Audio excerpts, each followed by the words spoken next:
घंटे का वक्त होने वाला है। आइए हम उनको अभिवादन करें, प्रणाम करें। 28 मिनट, समय तो बढ़ता जा रहा है, निरंतर गति कर रहा है। 28 मिनट हो चुके हैं। तो आइए हम भी दैनिक कार्यक्रम के अंदर आने वाला जो सर्वप्रथम मुख्य कार्य है, स्वाध्याय, जो मुख्य कर्तव्य है, कर्तव्य का मतलब जो करने योग्य जो है,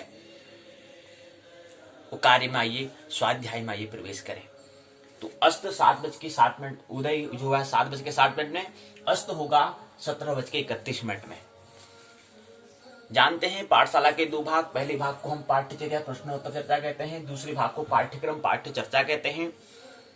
पाठशाला के भाग जो दो है उसको हम पहले ले लेंगे, उस पर चर्चा हम पहले कर लेंगे, और भाग पाठशाला का जो भाग पहला है उसको हम बाद में ले लेंगे।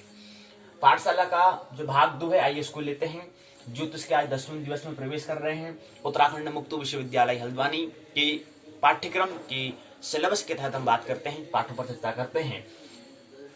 द्वितीय वर्ष स्नातक प्रश्न पत्र ज्योतिष विषय का पहला प्रश्न पत्र है। व्यक्त करते हैं JY 201 जातक शास्त्र एवं फलादेश के सिद्धांत। पुस्तक का नाम खंड चौथा, तीसरा खंड कल हमने पूर्ण कर लिया, आज चौथे खंड में प्रवेश कर रहे हैं। चौथे खंड का नाम है दशाफल विचार और अंतिम खंड है। इसके अंतर्गत 6 इकाइयां हैं, इसको हमें समझना है। चौथा नाम खंड का नाम दिया है, चौथा खंड का नाम दशाफल विचार। इसके अंतर्गत पहली और दूसरी इकाई को आज की पाठशाला में हम लेंगे। पहली इकाई का नाम है विंशोत्तरी दशाफल, दूसरी इकाई का नाम है अष्टोत्तरी दशा का फल। यहां पर हम दशा फल के बारे में विचार करेंगे। दशा का मतलब होता है स्थिति। दशा का मतलब हम व्हाट्सएप में हम स्टेटस लगाते हैं, वो हमसे हम क्या शो होता है, उससे हमें क्या विदित होता है, उससे हमें क्या ज्ञान होता है, आपने विचार किया या नहीं किया वो आप जाने, लेकिन उससे ये विचार यह व्यक्त होता है कि आपकी स्थिति क्या है। स्टेटस का मतलब होता है दशा। ऐसी दशा हम यहाँ पर ज्योतिष में हम दशा फल का हम विचार करते हैं कि इतने बड़े आवाज से पढ़ने वाला कौन है? दशा मतलब होता है स्थिति। दशा मतलब होता है कि हमारे सिचुएशन, हमारी कंडीशन कैसी है, वो हमें वहां से ज्ञात होती है। ऐसे ही हम ज्योतिष भी दशा का फल क्या होता है उस पर हम विचार करने का प्रयास हम प्रथम खंड में करेंगे कि जो दशा है, जो स्थिति है, उसका परिणाम, उस स्थिति से हमें क्या ज्ञात हम करते हैं। उसी के अंतर्गत हम 2 इकाई में, एक दशा का नाम है विंशोत्तरी दशा, एक दशा का नाम है अष्टोत्तरी दशा। दशा है अलग अलग स्थिति हो सकती है। किसी की दशा हो सकती है गरीब होने की एक स्थिति है। एक स्थिति है कि कोई व्यक्ति क्या है, अपने मूलभूत जो का साधन है, रोजी रोटी, उसको ही वो अपना पूर्ण नहीं कर पाता है, उसको ही वो हासिल, उसकी जो नीड, जो आवश्यकता है, उसको ही वो पूर्ण नहीं कर पाता है। एक दशा, एक स्थिति ये होती है। और एक स्थिति होती है कि वो अमीर होता है, वो अपनी जरूरतों को पूर्ण कर ले रहा है, लेकिन वो भी क्या है, जिसने अपनी जरूरतें पूर्ण कर ली है, लेकिन वो भी तो दुखी है। उसको कष्ट नहीं है, लेकिन दुख तो वो भी है। तो एक अमीर की स्थिति होगी, एक गरीब की स्थिति होगी। एक स्थिति, एक सिचुएशन, एक कंडीशन है, एक स्टेटस है, एक दशा है। अब वो अमीर और गरीब एक स्थिति है। वो अमीर किस स्थिति का, कौन सी, किस वजह से, किस कारण से हुआ, इसको भी हम समझने का प्रयास करेंगे। वो अमीर किस स्थिति में हुआ, किस कारण वो अमीर है, इसको भी हम समझने का प्रयास करेंगे, क्योंकि दशा का मतलब वही होता है, मतलब स्थिति, कंडीशन कैसी है आपकी, सिचुएशन कैसी है आपकी। वहां से हम, अगर आपकी स्थिति अगर गरीबी है तो इसका मतलब क्या कारण रहा, क्या वजह रहा। दैनिक जरूरतों को आप पूरी नहीं कर पा रहे हैं तो क्या वजह है। सृजनता आप नहीं कर पा रहे, विज्ञान का जन्म आप नहीं दे पा रहे हैं। उदाहरण के तौर पर समझें कि भारत हमारा देश है, 2000 वर्षों तक एक गुलाम रहा, क्या वजह थी, वो भी तो एक स्थिति है। तरह तरह के लोग, मुगल शासक, तुर्की, अंग्रेज इत्यादि तरह तरह के लोग यहाँ पर आए, लेकिन सब ने यहाँ पर राज किया और हम बैठे रहे। अमेरिका का उदाहरण लें, आंग्ल का भाषा, उनका अगर उनका भाषा लें, अगर उनका अंग्रेजों का हम उदाहरण लें, 40 करोड़ लोग, 3 करोड़ लोग अमेरिका में, अंग्रेज यहाँ पर 3 करोड़ लोग थे, और यहाँ पर भारत में 40 करोड़ लोग थे। 40 करोड़ लोग 3 करोड़ पर 3 करोड़ जो है 40 करोड़ पर भारी पड़ गया। क्या विचार है, किस वजह से हम इतना गुलाम रहे, परतंत्र रहे, क्या वजह थी? वो भी एक स्थिति है, एक दशा है। क्यों हमने उनको गुलाम, क्यों हम अपने आप को गुलाम होने दिया? क्यों हमने उनको अपने ऊपर राज करने दिया?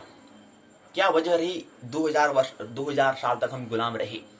वो भी स्थिति मतलब व्यक्तियों का, हमारे जो युवा हैं उनने चिंतन नहीं किया, उनने धावा नहीं बोला, उनके अंदर कुछ ऐसी चिंतन नहीं थी। तो विज्ञान का सृजन भारत में नहीं हुआ, ये भी हमें ख्याल रहे।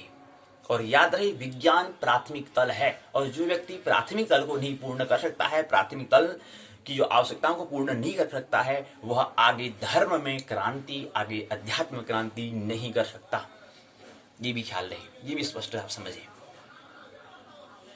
जो व्यक्ति को अगर भूख लगी है, पहले वो अपनी पेट की पूजा नहीं कर पा रहा है, तो वह मन को शांत कहां से करेगा? जिस व्यक्ति को रोजी रोटी खाने के लिए अपना खाना नहीं मिल पा रहा है, वो आगे मन को शांत, मन की फिक्र कैसे करेगा? तो जो पश्चिम में हम कह रहे हैं वहां पर भौतिक तल पर होता है, और भौतिक तल भी अनिवार्य है। विज्ञान का भी अपना महत्ता है, और धर्म का भी अपनी महत्ता है, और अध्यात्म की अपनी महत्ता है। ये हमें ख्याल रहना चाहिए। विज्ञान, धर्म और अध्यात्म, इन 3 तल होते हैं, ये हमें ख्याल रहना चाहिए। तो ऐसी स्थिति वो भी है, ऐसी दशा यहां पर भी है। हम गरीब हैं, हम अमीर हैं, हम अपनी आवश्यकताएं जो हमारी हैं उसको हम पूर्ण नहीं कर पा रहे हैं। ये दशा, ये स्थिति, ये स्टेटस, ये हमारी सिचुएशन, ये हमारी कंडीशन कैसे बनती है, उसका हम फिर उसका परिणाम क्या होता है, उसका फिर फल क्या होता है, उस पर हम विचार करने का प्रयास करेंगे 2 इकाइयों में। उन इकाई का नाम, उन दशाओं का नाम, 2 दशा पर हम बात करेंगे। एक का नाम है विंशोत्तरी दशा। अब विंशोत्तरी दशा का मतलब क्या होता है? विंशोत्तरी दशा का मतलब होता है, एक आपने संस्कृत शब्द यहां पर देखा है, विंशोत्तरी का मतलब होता है 120 साल की जो दशा है उसको हम विंशोत्तरी दशा कहते हैं। और यही वर्ष हम कहते हैं कि किसी में कहते हैं कि जो कलयुग है उसमें आयु 120 वर्ष तक होती है। कोई व्यक्ति अधिक से अधिक 120 वर्ष तक जी सकता है। विंशोत्तरी दशा भी क्या है, 120 वर्ष की होती है, ये हमें ख्याल रहना चाहिए। तो 120 विंशोत्तरी का मतलब होता है 120 वर्ष तक जो ऐसी स्थिति रहे उसको हम विंशोत्तरी दशा कहते हैं। अष्टोत्तरी दशा मतलब होता है जो 108 वर्ष तक रहे, ऐसी दशा, ऐसी स्थिति, ऐसी कंडीशन, ऐसे स्टेटस को हम जो 108 वर्ष तक रहे उसको हम अष्टोत्तरी दशा हम कहते हैं। तो आज की 2 इकाइयों में पहले में 120 वर्ष तक रहने वाली जो दशा, जो स्थिति, जो स्टेटस है, जो सिचुएशन है, जो कंडीशन है, उस पर हम बात करेंगे। उसके बाद अष्टोत्तरी दशा 108 वर्ष तक जो है उसको हम समझने का प्रयास ये करेंगे दूसरी इकाई में। 108 वर्ष की और विंशोत्तरी 120 वर्ष की जो दशा है उसको विचार हम करने का प्रयास आज की पाठशाला में करेंगे। तो ये हमने समझा। तो क्या है, पहली बात दशा, जो हमारा खंड दिया गया है उस खंड को भी हमें समझने का हमें प्रयास करना चाहिए। एक आगे जो किताब पुस्तक के अंदर जो बात दी है वो तो बात की बात समझना है, लेकिन पहले तो हमें यही समझना है कि दशा क्या है, दशा किसे कहते हैं, स्टेटस किसे कहते हैं, सिचुएशन किसे कहते हैं, कंडीशन किसे कहते हैं, और उसका फल किसे कहते हैं, रिजल्ट किसे कहते हैं, परिणाम किसे कहते हैं। फिर विचार, तो 3 बातें हमें करनी। पहले दशा पर देखना है, फिर दशा का अगर ऐसी दशा है तो उसका फल क्या होगा। और कोई व्यक्ति अमीर है, कोई व्यक्ति अमीर है तो उसका परिणाम क्या होगा, कोई व्यक्ति गरीब है तो उसका परिणाम क्या होगा, उसका परिणाम कहां पर होगा। अगर कोई व्यक्ति गरीब है तो उसका परिणाम, उसका प्रभाव कहां पर पड़ेगा, उसके व्यक्तित्व पर पड़ता है, उसके पर्सनालिटी पर पड़ता है, उसके विकास पर पड़ता है। एक स्थिति समझो कि शिक्षा की एक जो हमारा समय अवधि है, एक स्थिति ये होती है कि जो बच्चा है उसको हम शिक्षा का एक समय अवधि होती है, तो एक स्थिति वो भी है, एक दशा वो भी है। इस दशा में व्यक्ति को शिक्षा मिल जानी चाहिए। अगर इस दशा में अगर उसको शिक्षा नहीं मिली तो आगे फिर विकास को, डेवलपमेंट को, व्यक्तित्व का विकास वो नहीं कर सकता है, पर्सनैलिटी डेवलप उसकी नहीं हो सकती है। जिसमें इसको विचार करना था, जिसमें चिंतन करना था, उसमें वो चीज अगर नहीं करे तो फिर विकास कैसे होगा। तो शिक्षा में भी कभी एक समय अवधि होती है, क्यों, क्योंकि उस समय हमारा चिंतन करने का, विचार करने का समय होता है। तो ऐसी दशा है। आमतौर पर जो हम दशा समझते हैं वहां से अगर बात को लेने का प्रयास करेंगे तो जाके समझ में आएगी विंशोत्तरी दशा क्या है। ज्योतिष को समझना, बहुत गहरी समझ की आवश्यकता होती है, अंडरस्टैंडिंग की आवश्यकता होती है। विंशोत्तरी दशा वो बात की बात, जो मुख्य प्रकरण है उसको बात की बात, लेकिन पहले जो हमारी वर्तमान स्थिति है उसको समझें। तो अमीर का क्या प्रभाव होगा, गरीब का प्रभाव क्या होता है, और अमीर और गरीब होता क्या है। गरीब व्यक्ति हमेशा दुखी तो है ही, लेकिन कष्ट में ज्यादा रहता है। वो चिंतन नहीं करता, वो अपने आप को परिवर्तन नहीं करना चाहता है, वो अपने आप को संतुष्ट सेटिस्फाइज कर लेता है कि हाँ बस मैं इसी में संतुष्ट हो जाऊंगा। वो विज्ञान का जन्म नहीं देता है। वो कहता है कोई बात नहीं, साइकिल है, साइकिल से मैं जिंदगी गुजार लूंगा, मेरे को कार, मेरे को स्कूटी, मेरे को बाइक नहीं चाहिए, मेरे को इसकी इन वाहनों की कोई आवश्यकता नहीं है, मैं साइकिल से ही अपना जीवन जी लूंगा। संतुष्टि, सेटिस्फाई, पहली बात। दूसरी बात, चिंतन नहीं करता है, आलस्य, प्रमाद में ज्यादा रहता है, भाग्य के सहारे ज्यादा टिकता है। सॉरी मेरा भाग्य ऐसा ही, बस भाग्य में साइकिल ही है, बस हो गया, बाकी और कोई भौतिक चीजें नहीं है। वैसे भौतिक क्या है, माया है, कौन करे इसको। तो गरीबी का एक कारण ये भी है, ये कारणों को भी ख्याल में अगर ले तो अमीर हो सकता है। और शिक्षा में, शिक्षा को महत्ता को समझे तो शिक्षा में अगर उसको दें, क्योंकि शिक्षा एक ऐसा माध्यम है, शिक्षा एक एजुकेशन एक ऐसा फील्ड, एक ऐसा मीडियम जिससे हम अपने आप को विकसित कर सकते हैं।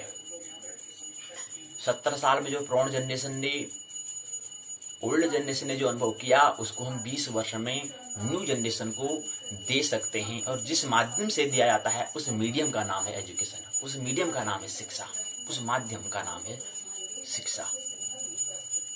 और जो 70 साल में जो 50 वर्ष जो बचे, उस 50 वर्ष में कुछ नया वो कर सकता है। और ऐसे ही फिर अपना संपूर्ण अगर विकास करना है, हम व्यक्तित्व का अगर हमें विकास करना है, तो उसके लिए फिर हमें अपना ज्योतिष की भी दृष्टि, अंतर्दृष्टि होती है। अगर फिर आध्यात्मिक हम करें, ज्योतिष अध्यात्म भी है और विज्ञान भी है, तो उसके लिए फिर हमें अगले जन्म में हमें जाना होता है। जब हमने कहाँ पर छोड़ा था वहां से प्रारंभ हमें करना होता है। वो अध्यात्म जगत हो जाता है, वो स्पिरिचुअल जगत हो जाता है, और वह विज्ञान जगत हो जाता है जो हम भौतिक तल पर यहाँ पर करते हैं। जो पिताजी ने छोड़ा, जहां पर पिताजी ने छोड़ा वहां से बच्चा प्रारंभ करता है। 1 मंजिला भवन बना था तो उसका पुत्र जो है 2 मंजिला भवन बनाता है, दोनों खुश होते हैं। यहाँ बड़े तरक्की हो रही है जी, बड़ा विकास हो रहा है, विकसित हो रहे हैं। मैं तो 1 ही मंजिला बना पाया, लेकिन मेरे बेटे ने 2 मंजिला बना दिया। लेकिन ये भौतिक जगत है, ये विज्ञान की बात है, ये भौतिक तल की बात है, ये मेटेरियल जगत है, वर्ल्ड है। यहाँ पर भी संतुष्ट नहीं होना है। और इस संतुष्टि के कारण व्यक्ति, अमीर व्यक्ति भी क्या होता है, दुखी होता है। क्यों? क्योंकि अब इसके अंतर जो स्वभाव जो है, जो उसका आनंद होना है, जो उसका शांति को प्राप्त होना है, जो महोत्सव होना है, उसको अभी वो नहीं समझ पाया है। तो कोई भौतिक जगत जो हमारा जो स्वभाव है, तो उसी से संतुष्ट, जो हमारा स्वभाव जो चीज है, जब तक वो नहीं मिल जाए, अन्य पदार्थों से, भौतिक जगत में जो पदार्थ मिल जाए उससे वो मिलने वाला नहीं है। कोई भौतिक पदार्थ आनंद नहीं दे सकता है, सुखी कर सकता है, लेकिन उत्सव आनंदित हमें नहीं कर पाएगा। उसके लिए हमें क्या करना पड़ेगा, अपने केंद्र पर जो हमारा स्वभाव, जो हमारा नेचर है, उससे मुलाकात करनी होगी। तो आइए अब मुख्य प्रकरण में आ जाते हैं। थोड़ा बात हमने समझ ली है। मुख्य प्रकरण यही है कि हम दशा फल, दशा क्या होती, स्टेटस, स्थिति क्या है, सिचुएशन क्या है, उस पर उसका परिणाम क्या होगा, उस पर हम विचार करेंगे। खंड चौथा का नाम ये है। 4-6 इकाई इसमें दी गई है, तो पहले में 2 इकाई हम ले रहे हैं, पहली और दूसरी, विंशोत्तरी दशा और अष्टोत्तरी दशा। विंशोत्तरी का मतलब होता है 120 वर्ष, विंशोत्तरी मतलब 120 वर्ष, और अष्टोत्तरी मतलब 108 वर्ष।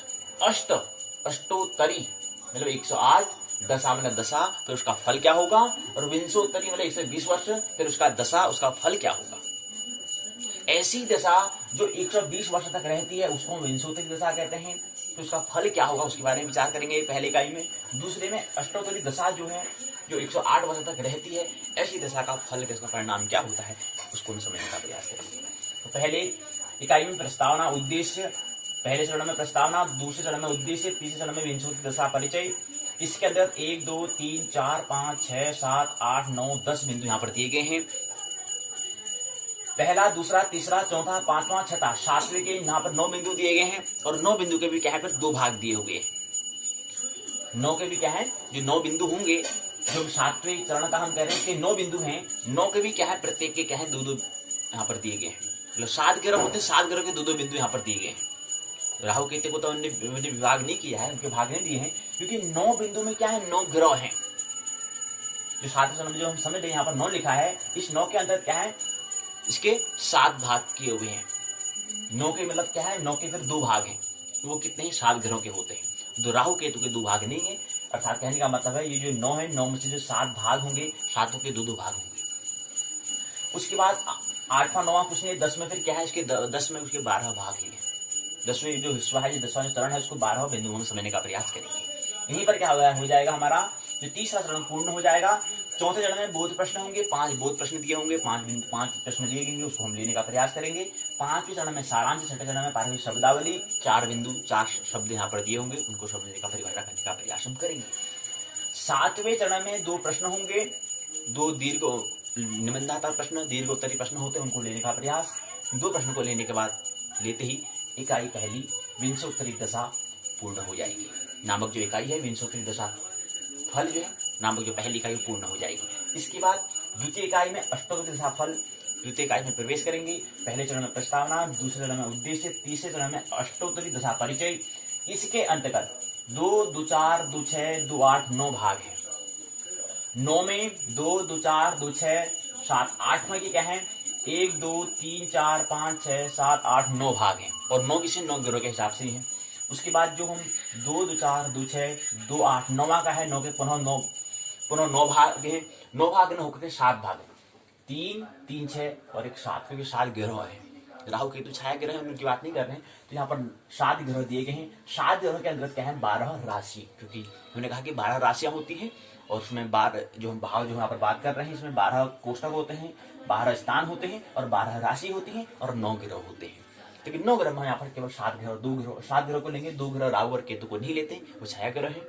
वो सूर्य और चंद्रमा के पाथ से जो पथ जो उनका पथ है, उनके मिलान जहाँ पर काटते हैं, उन काटने से जो बनता है उस कटान को हम राहु और केतु, क्रमशः राहु और केतु कहते हैं।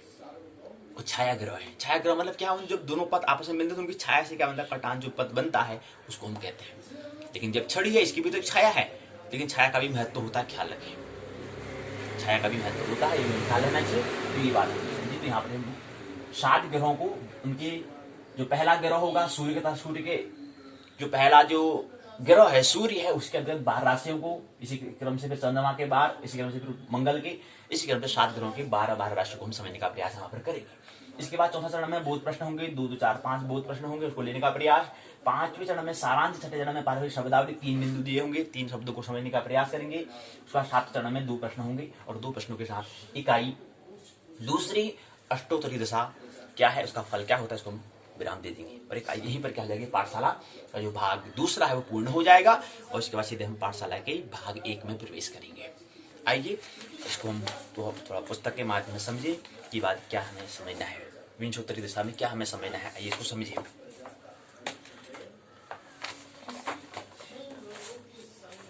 चौथा खंड यहाँ पर दिया गया है दशाफल विचार। दशाफल यहाँ पर दिया गया, चौथा खंड में प्रवेश करें। अंतिम खंड है, 6 इकाई इसके अंदर दी गई है। 6 इकाई में हमें क्या समझना है, इसको भी देख लें एक बार। 6 इकाई में होंगी, पहली में हम देखेंगे विंशोत्तरी दशाफल, जो अभी देखेंगे हम। उसके बाद अष्टोत्तरी दशाफल, दूसरी इकाई का नाम है। तीसरी इकाई का नाम जो हम कल देखेंगे योगिनी दशाफल। चौथी इकाई में अंतर दशाफल। 5वीं इकाई में जो हम परसों उनकी 12 तारीख को देखेंगे प्रत्यंतर दशाफल और साथ ही साथ सूक्ष्म दशाफल। इनकी दशाफल के ही बारे में हम समझेंगे, तो इसलिए चौथा खंड का नाम क्या है, दशाफल है। उस पर क्या करेंगे, विचार करेंगे, विमर्श करेंगे, जो चर्चा करेंगे, इसलिए इसका नाम दशाफल विचार चौथा खंड का नाम रख दिया। तो यहाँ पर सब दशा ही है। 6 दशाओं के बारे में हम बात करेंगे। पहले में विंशोत्तरी, दूसरे में अष्टोत्तरी, तीसरे में योगिनी, चौथे में अंतरदशा, 5वें प्रत्यंतर दशा, 6ठे में सूक्ष्म दशा का फल क्या होता है उसका हम विचार करेंगे। तो आइए आज की में विंशोत्तरी और अष्टोत्तरी दशा पर विचार करते हैं। इकाई की रूपरेखा, प्रस्तावना, उद्देश्य, दशा परिचय, विंशोत्तरी दशा का परिभाषा और स्वरूप, विंशोत्तरी दशा का फल क्या होता है, बोध प्रश्न, सारांश, भाषा शब्दावली, बोध प्रश्न का उत्तर, संदर्भ ग्रंथ सूची, सहायक पाठ्य सामग्री, निबंधात्मक प्रश्न यहाँ पर दिए गए हैं। इसी क्रम में आइए इसको अपन आगे देखें। जो यहाँ पर संरचना दी है इसको यहाँ पर आगे विस्तार से बताने का प्रयास यहाँ पर किया गया है। तो प्रस्तावना है, प्रथम इकाई है, पांचवें तृतीय,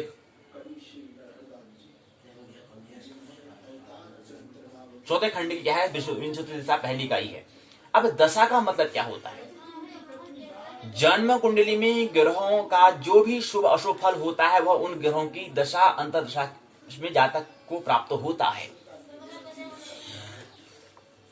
दशा का शाब्दिक दशा जो शब्द है उसका अर्थ क्या होता है?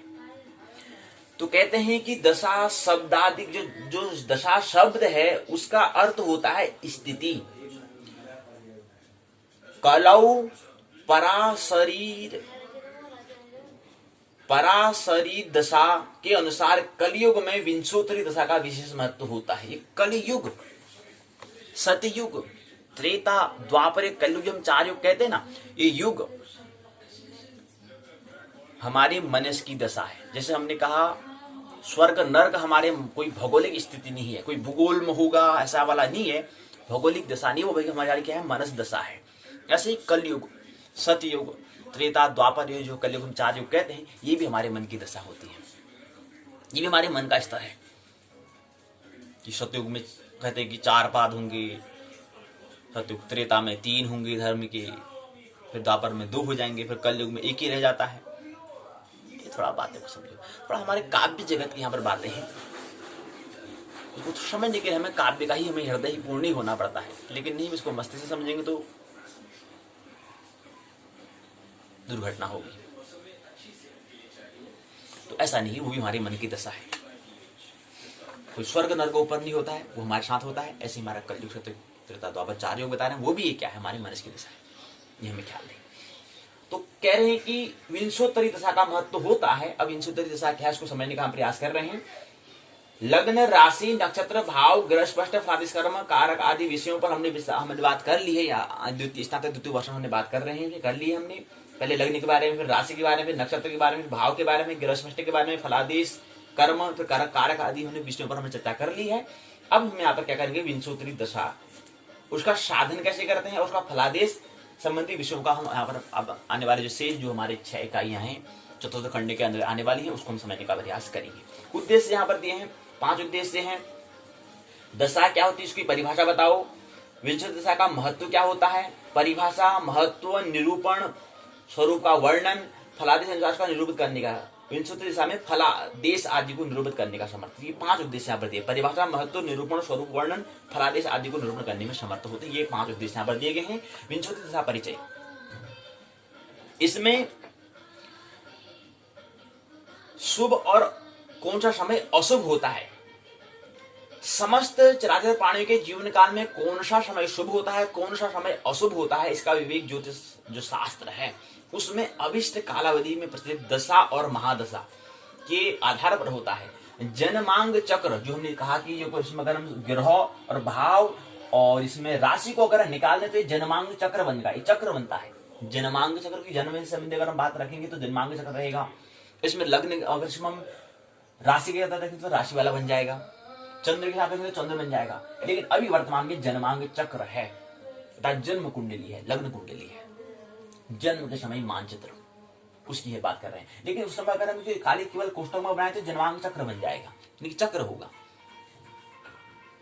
अब जन्म से संबंधित तो जन्मांग चक्र क्या लाएगा, अगर राशि के या सूर्य के, चंद्र के हिसाब से रखेंगे तो चंद्र कुंडली बन जाएगी, जन्म कुंडली, कोई लग्न कुंडली कहते हैं, बन जाएगा। लेकिन इसको भी नाम क्या देते हैं फिलहाल, इसमें जो ग्रहों को, राशि को और भावों को अगर हम नहीं रखें तो खाली स्थान को दिखाएं, अगर कोष्ठक बनाएं तो संरचना बनाएं तो वो जन्मांग चक्र कहलाता है। तो कह रहे हैं कि जन्मांग चक्र में ग्रहों को शुभ अशुभ फल की स्थिति होती है, वही फल उन ग्रहों की अंतर्दशाओं में जातक को प्राप्त होता है। विंशोत्तरी दशा का प्रचलन विंध्य से उत्तर दिशाओं के प्रांतों में है। दशाओं के संबंध में आचार्य पराशर जो है उनके बृहद पराशर होरा शास्त्र के दशा अध्याय में उन्होंने दिया है। एक सूत्र के माध्यम से उन्होंने बताया है कि विंशोत्तरी दशा क्या होती है, दूसरे सूत्र, तीसरे सूत्र, 3 सूत्रों के माध्यम से उन्होंने बताया है। दशा के अनेक भेद, अनेक प्रकार होते हैं, परंतु उसमें मुख्य दशा विंशोत्तरी दशा होती है। इसको समझाने का प्रयास हमने कहा। कह रहे हैं कि अष्टोत्तरी दशा होती है, षोडशी दशा होती है, द्वादशोत्तरी दशा होती है, पंचोत्तरी दशा होती है, शाब्दिक चतुर्शीति में समा, द्विसप्तति समा, षष्टि समा, षट्त्रिंशत् समा, ये सभी क्या है? जन्म नक्षत्र दशाओं की चर्चा यहाँ पर की गई है प्राचीन। फिर अगले सूत्र में 1, 2, 3, 4, 5 सूत्रों में बताया है। उसी को और अच्छे प्रसंग को आगे बताने का प्रयास यहाँ पर महर्षि पराशर ने कर रखा है। अपने बृहद पराशर होरा शास्त्र में बताया है कि इसमें अनेक प्रकारों के बारे में, मंडूक दशा के बारे में, शूल दशा के बारे में, योगार्थ दशा के बारे में, त्रिकोण दशा, दीर्घ दशा, राशि दशा, पंचस्वर दशा, योगिनी दशा, नैसर्गिक दशा, अष्टवर्ग दशा, पिंड दशा, संध्या दशा, पाचक दशा, अन्य तारादि विभिन्न दशाओं का यहाँ पर उन्होंने बात जिक्र की है। तो पराशोत्तर सभी दशाओं में नक्षत्र दशा और उसमें भी विंशोत्तरी दशा सर्वश्रेष्ठ होती है। नक्षत्र दशा और विंशोत्तरी दशा क्या है सर्वश्रेष्ठ? जो महर्षि पराशर हैं उनने बताया। कलो पराशरी दशा के प्रसिद्धि के साथ कलयुग में विंशोत्तरी दशा का प्रत्यक्ष फलदायक होता है। तो पहले सूत्र में ये बताया है। साथ ही लघु पराशर में भी उन्हें दशा विंशोत्तरी चात्र ग्राह्यम नाष्टोत्तरी दशा मता कहकर उन्होंने बताया। दशा अंतरदशा महादशा का ज्ञान सर्वतोभावेन लोक कल्याणी होता है, लोक कल्याणकारी होता है, यह समझाने का प्रयास किया। इसके बाद दूसरे चरण में आता है विंशोत्तरी दशा का साधन हमें कैसे करें। विंशोत्तरी दशा उसको यहाँ पर कैसे साधन करना है, इसको 1, 2, 3 सूत्रों के माध्यम से समझाया है कि इसको कैसे साधन करते हैं। कलयुग में 120 वर्ष की पूर्ण आयु कही गई है। ये हमने कहा पूर्ण आयु कितनी कही? 120 वर्ष कहा गया है। इसके अंतर्गत नक्षत्रों से दशा का बोधक चक्र क्या है इसको समझाने का प्रयास किया है। दशेश वर्ष और नक्षत्र, सूर्य आदित्य भी कहते हैं इसको, सूर्य को, चंद्र भौम राहु गुरु शनि बुध केतु और शुक्र यहाँ पर दिए हैं। सूर्य चंद्र मंगल राहु गुरु शनि बुध केतु और शुक्र 1, 2, 3, 4, 5, 6, 7, 8, 9 ग्रह दिए गए हैं। वर्ष 6 वर्ष तक होता है। चंद्रमा का 10, मंगल का 7, राहु का 18, गुरु का 16, शनि का 19, बुध का 17, केतु का 7, शुक्र का 20। नक्षत्र दिए हैं यहाँ पर 3 नक्षत्र दिए हैं। 3 नक्षत्र 2 नक्षत्र यहाँ पर 3 नक्षत्र दिए गए हैं। शनि 19 साल तक रहता है तो पुष्य दिया है। आश्लेषा उत्तर भाद्रपद दिया है। श्लेष 3 यहाँ पर दिए हैं, 3 यहाँ पर दिए, 3 यहाँ पर दिए। इस प्रकार 27 नक्षत्रों का विभाजन यहाँ पर किया गया है 9 ग्रहों के आधार पर। उनका वर्ष यहाँ पर दिया गया है। तीसरे चरण में नक्षत्रों का दशा बोधक चक्र यहाँ पर दिया है। नक्षत्रों के दशा बोधक चक्र, दशा का हमें बोध कैसे हो, कैसे हमें ख्याल में इसका चक्र यहाँ पर दिया गया है। अगले चरण में आता है रवि आदि ग्रहों के दशा वर्ष यहाँ पर दिए हैं। पहले सूत्र में समझाया इसको बताने का प्रयास बताया कि सूर्य 6 वर्ष तक, चंद्रमा 10 वर्ष, मंगल 7 वर्ष, राहु 18 वर्ष, गुरु 16 वर्ष, शनि 19 वर्ष, बुध 17 वर्ष, केतु 7 वर्ष, शुक्र 20 वर्ष। ये यहाँ पर जो दिया वो इसको बताने का प्रयास पर किया गया है। अगले चरण में आता है लग्न और सूर्य आदि ग्रहों के दशाक्रम। लग्न और सूर्य आदि ग्रहों के दशाक्रम क्या है, इसको एक सूत्र और 2 सूत्र से समझाने का प्रयास यहाँ पर किया गया है। अगला प्रकरण में आता है कि दशा वर्ष क्या है। एक सूत्र 2 सूत्र से बताया। फिर इसी के अंतर्गत क्या है, मध्यम बोध प्रश्न लिए गए हैं कि दशा का जो दशा शब्द है उस शब्द का मतलब क्या होता है, उस शब्द का अर्थ क्या होता है। आयु होता है, स्थिति होता है, शुभ होता है या दुर्दशा होता है, क्या होता है। अभी हमने कहा कि दशा का मतलब होता है स्थिति, कि कैसी स्थिति है, कैसी सिचुएशन, कैसी कंडीशन है इसके पास, कैसी स्थिति है इसके पास, कैसी दशा, कैसे स्टेटस है इसकी स्थिति। अमीर है, गरीब है, या दुखी है, सुखी है, शांति को, आनंद को प्राप्त करने वाला, कैसी उसकी स्थिति है, उसको हम पता करते हैं। तो दशा का मतलब। अब दूसरा प्रश्न पूछा है कि विंशोत्तरी महादशा में कितने वर्षों की दशाओं की चर्चा की गई है, कितने वर्ष तक की है विंशोत्तरी महादशा, कितने वर्षों की दशाओं की चर्चा की गई है, 20 की है, 40 की है, 60 की है, 120 की है। सीधी सी बात है, विंशोत्तरी का मतलब होता है 20, 120 वर्ष जो हो तो 120। तीसरा प्रश्न है विंशोत्तरी दशा का प्रचलन कहां से हुआ है, इसको बताओ। प्रश्न पूछा है मध्य देश से क्या है, विंध्य से दक्षिण की प्रांतों में क्या है, ये अभी दूसरा ही तो कहा था, तो दूसरा है विकल्प। विंध्य से उत्तर के प्रांतों में क्या है, दक्षिण के प्रांतों में क्या है, कहां किया है, या कोई नहीं किया है, बताओ कौन सा है। विंध्य से उत्तर प्रांतों में अभी हम बात कर रहे थे कि कहां पर जिक्र किया है। विंध्य से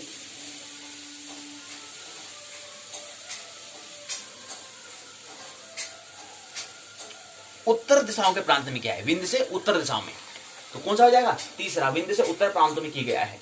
विंध्य से दक्षिण में तो कहा नहीं, उत्तर में कहा है, क्योंकि ज्योतिष में क्या है, यही भारत देश में यहाँ पर ज्योतिष का विभाव है, तो विंध्य से लेकर के उत्तर के प्रांतों में हुआ है। चौथा है चंद्रमा। चंद्रमा जो ग्रह है उसकी दशा कितने वर्ष तक होती है? 6, 10, 18, 16। कौन सा? शुक्र की दशायु होती है 17 वर्ष, 7 वर्ष, 20 वर्ष, 19 वर्ष। इस प्रकार से 5 प्रश्न यहाँ पर दिए गए हैं। अगला प्रकरण आता है, अगला टॉपिक आता है दशा साधन विधि क्या होती है, दशा को साधने की विधि क्या है, दशा को आकलन करने की मेथड क्या है। अभिजित क्या है? 27 नक्षत्रों की कृत्तिका जन्म नक्षत्र की गणना करें। अभिजित रहित 27 नक्षत्रों में कृत्तिका से जन्म नक्षत्र गणना करें, तत्संख्या में 9 का भाग देने पर शेष जो आए उसको विंशोत्तरी दशेश होता है। यानी कि 1 शेष बचे तो सूर्य, 2 शेष बचे तो चंद्रमा, 5 शेष बचे तो गुरु, 8 शेष बचे तो केतु, 0 शेष बचे तो शुक्र की दशा होती है। तो दशा का साधन, दशा की गणना साधन कैसे करते हैं उसको यहाँ पर समझाने का प्रयास यहाँ पर किया है। उसकी विधि, उसकी मेथड क्या होती है, ये समझाने का प्रयास यहाँ पर किया गया है। कि अभिजित रहित 27 नक्षत्रों की हमें बात करनी होती है, अभिजित को हम छोड़ देना होता है, से रहित कह रहे हैं। 27 नक्षत्रों में कितने जो कृत्तिका से जन्म नक्षत्र, यानी कृत्तिका समझो कि किसी कृत्तिका से लेना है और जन्म नक्षत्र पुष्य नक्षत्र है, उस तक हमें क्या करनी है? गणना करनी है। फिर उसको क्या करना है? 9 से भाग देना है, और भाग देने पर जो शेष बचेगा उसी क्रम को हम विंशोत्तरी दशेश होता है। अगर 1 बचेगा तो वो सूर्य होगा, सूर्य की दशा होगी, 2 होगा तो वो चंद्रमा की होगी, 5 बचेगा तो गुरु की होगी, 8 बचेगा तो केतु की होगी, 0 होगा तो शुक्र की दशा होती है। ये हमने कहा। अब अगला आता है रवि दशा फल क्या होता है। अब हमने रवि कहा, ऐसी फिर हम सोम की, ऐसी हम फिर मंगल की, भौम की, रवि मैंने सूर्य की, सोम मतलब चंद्रमा की, और उसका फिर भौम अर्थात मंगल की हम ऐसी बात करेंगे। ऐसी क्रम से, और बुध, शुक्र और बृहस्पति, इन जो 7 ग्रह उनकी दशा बात करेंगे। तो इसमें 2 बातें हमें दी गई हैं। पहले में पहले सूत्र, दूसरे सूत्र में, तीसरे सूत्र में, चौथे सूत्र में और 5वें सूत्र में, 5 सूत्र में इसको एक पहले भाग में, यानी कि रवि की जो हम बात कर रहे हैं 7वें प्रकरण का जो अंदर जो पहला भाग है, इसके अंदर पहले जो परिचय दिया गया है, उसके बाद अन्य स्थिति में क्या फल होता है इसको बताने का प्रयास यहाँ पर किया गया है। तो ये पहले भाग में ये बताया, दूसरे भाग में ये बताया कि अन्य स्थिति में फल क्या होता है। यदि जातक जन्म समय में सूर्य अपने नीच राशियों में इनकी 6वें, 8वें या 12वें भाव में हो, इनकी 6ठा भाव कौन सा है? 6ठा ये है, 8वां ये है, और 12वें भाव में हो, तो उसे क्या, उसमें अन्य जातक, तो उसमें क्या होगा उसका, तो उस स्थिति में क्या होगा? उसमें निर्बल पाप ग्रह से युद्ध हो या राहु केतु से युद्ध हो, तो दुह स्थान इनकी 6, 8, 12 से अधिपति से युद्ध हो, तो सूर्य की महादशा में महान कष्ट होता है, धन धान्य का विनाश होता है, राज क्रोध होता है, प्रवास होता है, राजदंड होता है, ज्वर पीड़ा होती है, पितृकष्ट होता है, भय होता है, अशुभ चाचा को कष्ट देने वाला होता है, मानसिक अशांति और अकारण जनों से द्वेष करने का होता है। तो ये परिणाम होता है। इसी प्रकार से अगले क्रम में फिर चंद्र का फल होता है। तो पहले भाग में इसके परिचय बताया है, पहले सूत्र, दूसरा सूत्र, तीसरा, पहला सूत्र हो गया, दूसरा सूत्र, तीसरा सूत्र, चौथा, 5वां, 6ठा और 7 सूत्र यहाँ पर दिए हैं। 7 सूत्र में इसको परिचय, चंद्र का फल का परिचय दिया है। उसके बाद फिर अन्य स्थिति में क्या होता है, फिर इसको यहाँ पर अनुवाद में बताया है बात को, इसी को सूत्र में बताया, जो उसको हिंदी में बताया है। उसका दूसरा भाग है अन्य स्थिति में फल क्या होता है, तो ये बताने का प्रयास यहाँ पर किया। इसी क्रम में तीसरे चरण में भौम दशा फल आता है, यानी कि मंगल की दशा आती है। उसको यहाँ पर 1 सूत्र में, 2 सूत्र में, 3, 4, 5, 6 सूत्र में यहाँ पर समझाने का प्रयास यहाँ पर किया। इसी का ही अनुवाद यहाँ पर किया गया। इसके बाद दूसरा भाग में, दूसरे चरण में अन्य स्थिति में फल क्या होता है उसको समझाने का प्रयास यहाँ पर किया है। इसी क्रम में फिर अगला जो प्रसंग आता है, अगला क्रम आता है बुध का दशा फल।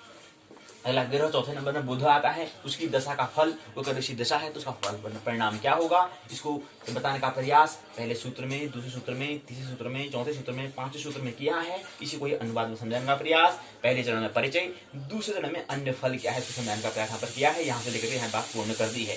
अगले क्रम में 5वें चरण में गुरु दशा है, उसके सूत्र से 1 सूत्र, 2 सूत्र, तीसरा सूत्र और 4 सूत्र के माध्यम से यहाँ पर समझाने का प्रयास यहाँ पर किया। इसको यहाँ पर अनुवाद में बताया। फिर अगले प्रकरण में अन्य फल, दूसरा भाग में, दूसरे चरण में इसको बताया कि अन्य फल में क्या होगा, इसी को समझाने का प्रयास यहाँ पर किया गया है। फिर 6ठे नंबर में आता है शुक्र दशा फल, शुक्र की दशा का फल क्या होगा, इसको पहले सूत्र में, दूसरे सूत्र में, तीसरे सूत्र में, चौथे सूत्र में, 5वें सूत्र में बताने का प्रयास यहाँ पर किया है। इसी को अनुवाद यहाँ पर दिया है। और उसके बाद दूसरे भाग में अन्य फल क्या होते हैं इसको यहाँ से प्रारंभ किया और यहाँ पर इसको पूर्ण कर दिया।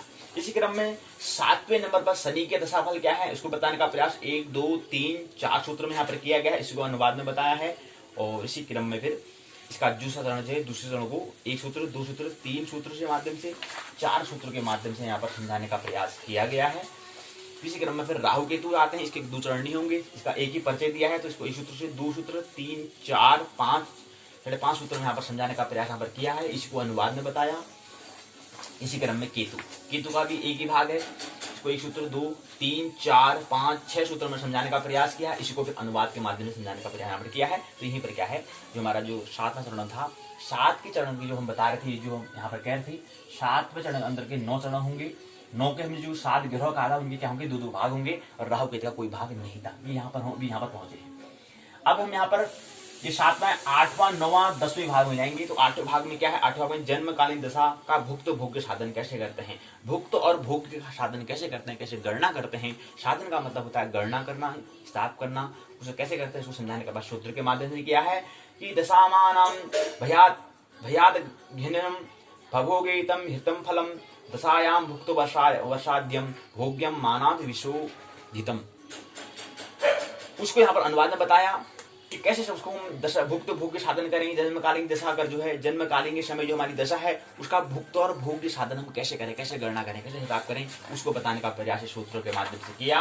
और इसी क्रम को आगे बढ़ाते हुए यहाँ पर लिखा है कि स्पष्टार्थम महादशा चक्रम, इसको बताया है कि महादशा चक्रम क्या होता है। यहाँ पर बताने का प्रयास यहाँ पर किया है कि जो ग्रह है, ग्रहों को यहाँ पर दिया गया है 1, 2, 3, 4, 5, 6, 7, 8, 9 यहाँ पर ग्रह हमको दिए गए हैं। ये 2 यहाँ पर दिए हैं, बृहस्पति हो गया, शनि, बुध, केतु, शुक्र, सूर्य और मंगल, ये ग्रह हमको दिए गए हैं। बस ये हमको वर्ष दिए हैं, ये हमारे मास दिया गया है, ये दिन, ये घटी दिया है, ये संवत्सर में दिया गया है, सूर्य राहु सूर्य हमें दिया गया है। तो इसमें स्पष्टार्थम महादशा चक्र यहाँ पर दिया गया है। तो ये हमारी बात यहाँ समझनी है, ये हमारा चक्र यहाँ पर दिया गया है, इसको समझना है। फिर अगले प्रक्रम में जो हमारा 9वां चरण जो है, 9वें चरण में हमें भावेश संबंध के अनुसार दशाफल, जो भावेश हम जो करते हैं कि भावधन ईशो भावेश, यानी कि जो भाव जो है, स्थान जो है, उनके मालिक के अनुसार दशा का फल क्या होगा। इसके अंदर पहला सूत्र, दूसरा, तीसरा, 3 सूत्र यहाँ पर दिए गए, इसको अनुवाद में बताने का प्रयास यहाँ पर किया है। फिर अगले सूत्र में, अगले प्रकरण में फिर अगले सूत्र, 1 सूत्र और है, फिर 2, 3, 4 सूत्र दिए हैं, इसको अनुवाद में बताने का प्रयास यहाँ पर किया है। फिर सूत्र 1, 2, 3, 4, 5 सूत्र दिए गए हैं, फिर इसको अनुवाद में बताने का प्रयास यहाँ पर किया गया है। और अगला प्रकरण आगे बढ़ता है, क्रम 9वां चरण चल रहा है, भी विंशति दशा परिचय को समझ रहे हैं। ये 9वां चरण में हम पहुंचे हैं। इसको फिर 1 सूत्र, 2 सूत्र, 3, 4, 5, 6 सूत्र यहाँ पर दिए गए हैं, इसको अनुवाद में बताने का प्रयास यहाँ पर किया है। फिर इसके बाद अंतिम जो 10वां चरण है, इसके अंदर 12 बातें हमें समझनी है। तो यानी कि जो हम विंशति दशा परिचय कह रहे हैं, इसकी जो 10वां चरण है, उसके अंदर 12 बातें समझनी है। 12 चरण है। पहले है 12वें जो हम चरण कह रहे हैं, उसका नाम क्या है, उसका नाम है प्रत्येक राशियों का नवमांश अनुसार दशा फलन। नवमांश, 9 धन अंश अनुसार दशा फल, ये क्या है, 10वां चरण दिया है विंशति दशा परिचय के 10वां चरण में ये दिया गया, उसका नाम ये है। इसके अंदर पहली बात पहले सूत्र में, दूसरे सूत्र में और 2.5 सूत्र में समझाने का प्रयास यहाँ पर किया है।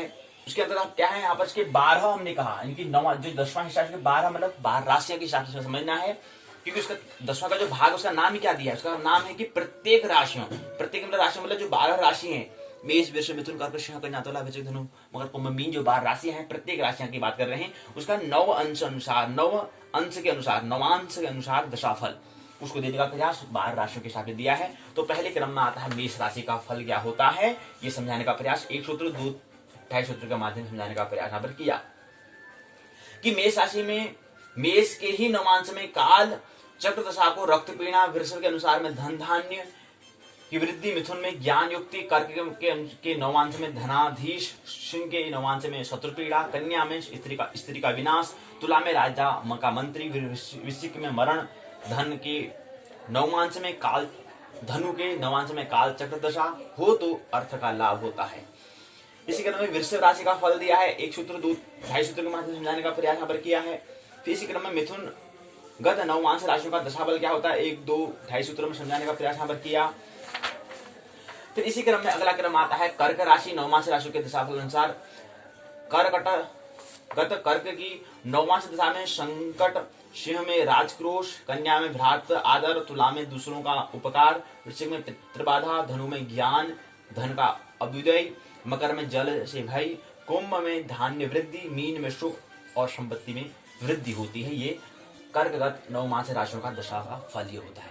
इसी क्रम में सिंहगत राशियों का दशाफल एक सूत्र 2 ढाई सूत्र में समझाया है। इसी क्रम में फिर कन्यागत नवमांश राशियों का दशाफल 1 2 ढाई सूत्र में समझाया है, इसको अनुवाद में हम बताया। इसी क्रम में फिर सातवें चरण में जो तुला राशि आती है उसका तुलागत नवमांश राशियों का दशाफल क्या दिया है 1 2 ढाई सूत्र में समझाया है, इसको अनुवाद में बताया। इसी क्रम में आठवां है वृश्चिकगत नवमांश राशियों का दशाफल 1 2 ढाई सूत्र में समझाया, 1 सूत्र 2 सूत्र 3 सूत्र में यहाँ पर समझाया गया है। इसी क्रम में फिर 9वें नंबर में आते धनु राशि, उसके नवमांश राशियों का दशाफल क्या है 1 2 ढाई सूत्रों में समझाया, इसका अनुवाद यहाँ पर दिया है। 10वें में आता है मकर राशि, मकरगत नवमांश राशियों का दशाफल क्या है इसको समझाने का प्रयास यहाँ पर किया है 2 ढाई सूत्रों में। फिर इसी क्रम में 11 नंबर में कुंभ राशि आती है, कुंभगत नवमांश राशियों का दशाफल क्या होता है 1 2 ढाई सूत्र में समझाया। इसी क्रम में मीन राशि नवमांश की राशियों के दशाफल क्या होता है इसको समझाने का प्रयास 1 2 ढाई सूत्र के माध्यम से यहाँ पर दिया गया है। इसी 12 चरण के माध्यम से क्या होगा कि हमारा जो तीसरा जो चरण विंशोत्तर दशा परिचय है वह पूर्ण होता है। आइए हम चौथा चरण हमने बहुत प्रश्न ले लिया है, 5वें चरण में हम जाते हैं, सारांश में इस इकाई को समझ लेते हैं। विंशोत्तर दशाफल जो 120 वर्ष की होती है उसको हम सारांश में वो समझेंगे, पारिवारिक शब्दावली और फिर कुछ बहुत प्रश्न होंगे, निबंधात्मक प्रश्न होंगे, उसको लेंगे, फिर इकाई को पहली इकाई को विराम देंगे। आइए इसको सारांश में निचोड़ में थोड़ा उसको समझें। यहाँ पर हमने समझा कि समस्त जगत समस्त चराचर समस्त मतलब समग्र की बात हो रही है। समस्त चराचर प्राणियों के जीवन काल में उनका कौन सा समय शुभ होता है कौन सा अशुभ होता है इसका विवेक ज्योतिष जो है ज्योतिष शास्त्र ज्योतिष विज्ञान ज्योतिष अध्यात्म में उस अभीष्ट कालावधि में प्रचलित दशा और महादशा के आधार पर होता है। क्योंकि ज्योतिष क्या है, ज्योतिष हमने कहा 3 हिस्से होते हैं, उसमें अनिवार्य अर्ध अनिवार्य और गैर अनिवार्य। तो उसमें जो अनिवार्य है उस स्थिति तक पहुंचने के लिए हमें वहां पर हमें क्या होगा, केवल हमें वहां पर समर्पण करना होता है, वहां पर कोई परिवर्तन नहीं होता है। उसी स्थिति को हमें ख्याल रखना है, उसी का ही नाम क्या है महादशा, जो हम दशा कह रहे हैं। कोई भी हमने कहा कि कोई भी घटना जो कोई भी दुर्घटना वो नहीं होती है, रक्षाबंधन नहीं होता है, वो भी क्या है सुनियोजित होता है।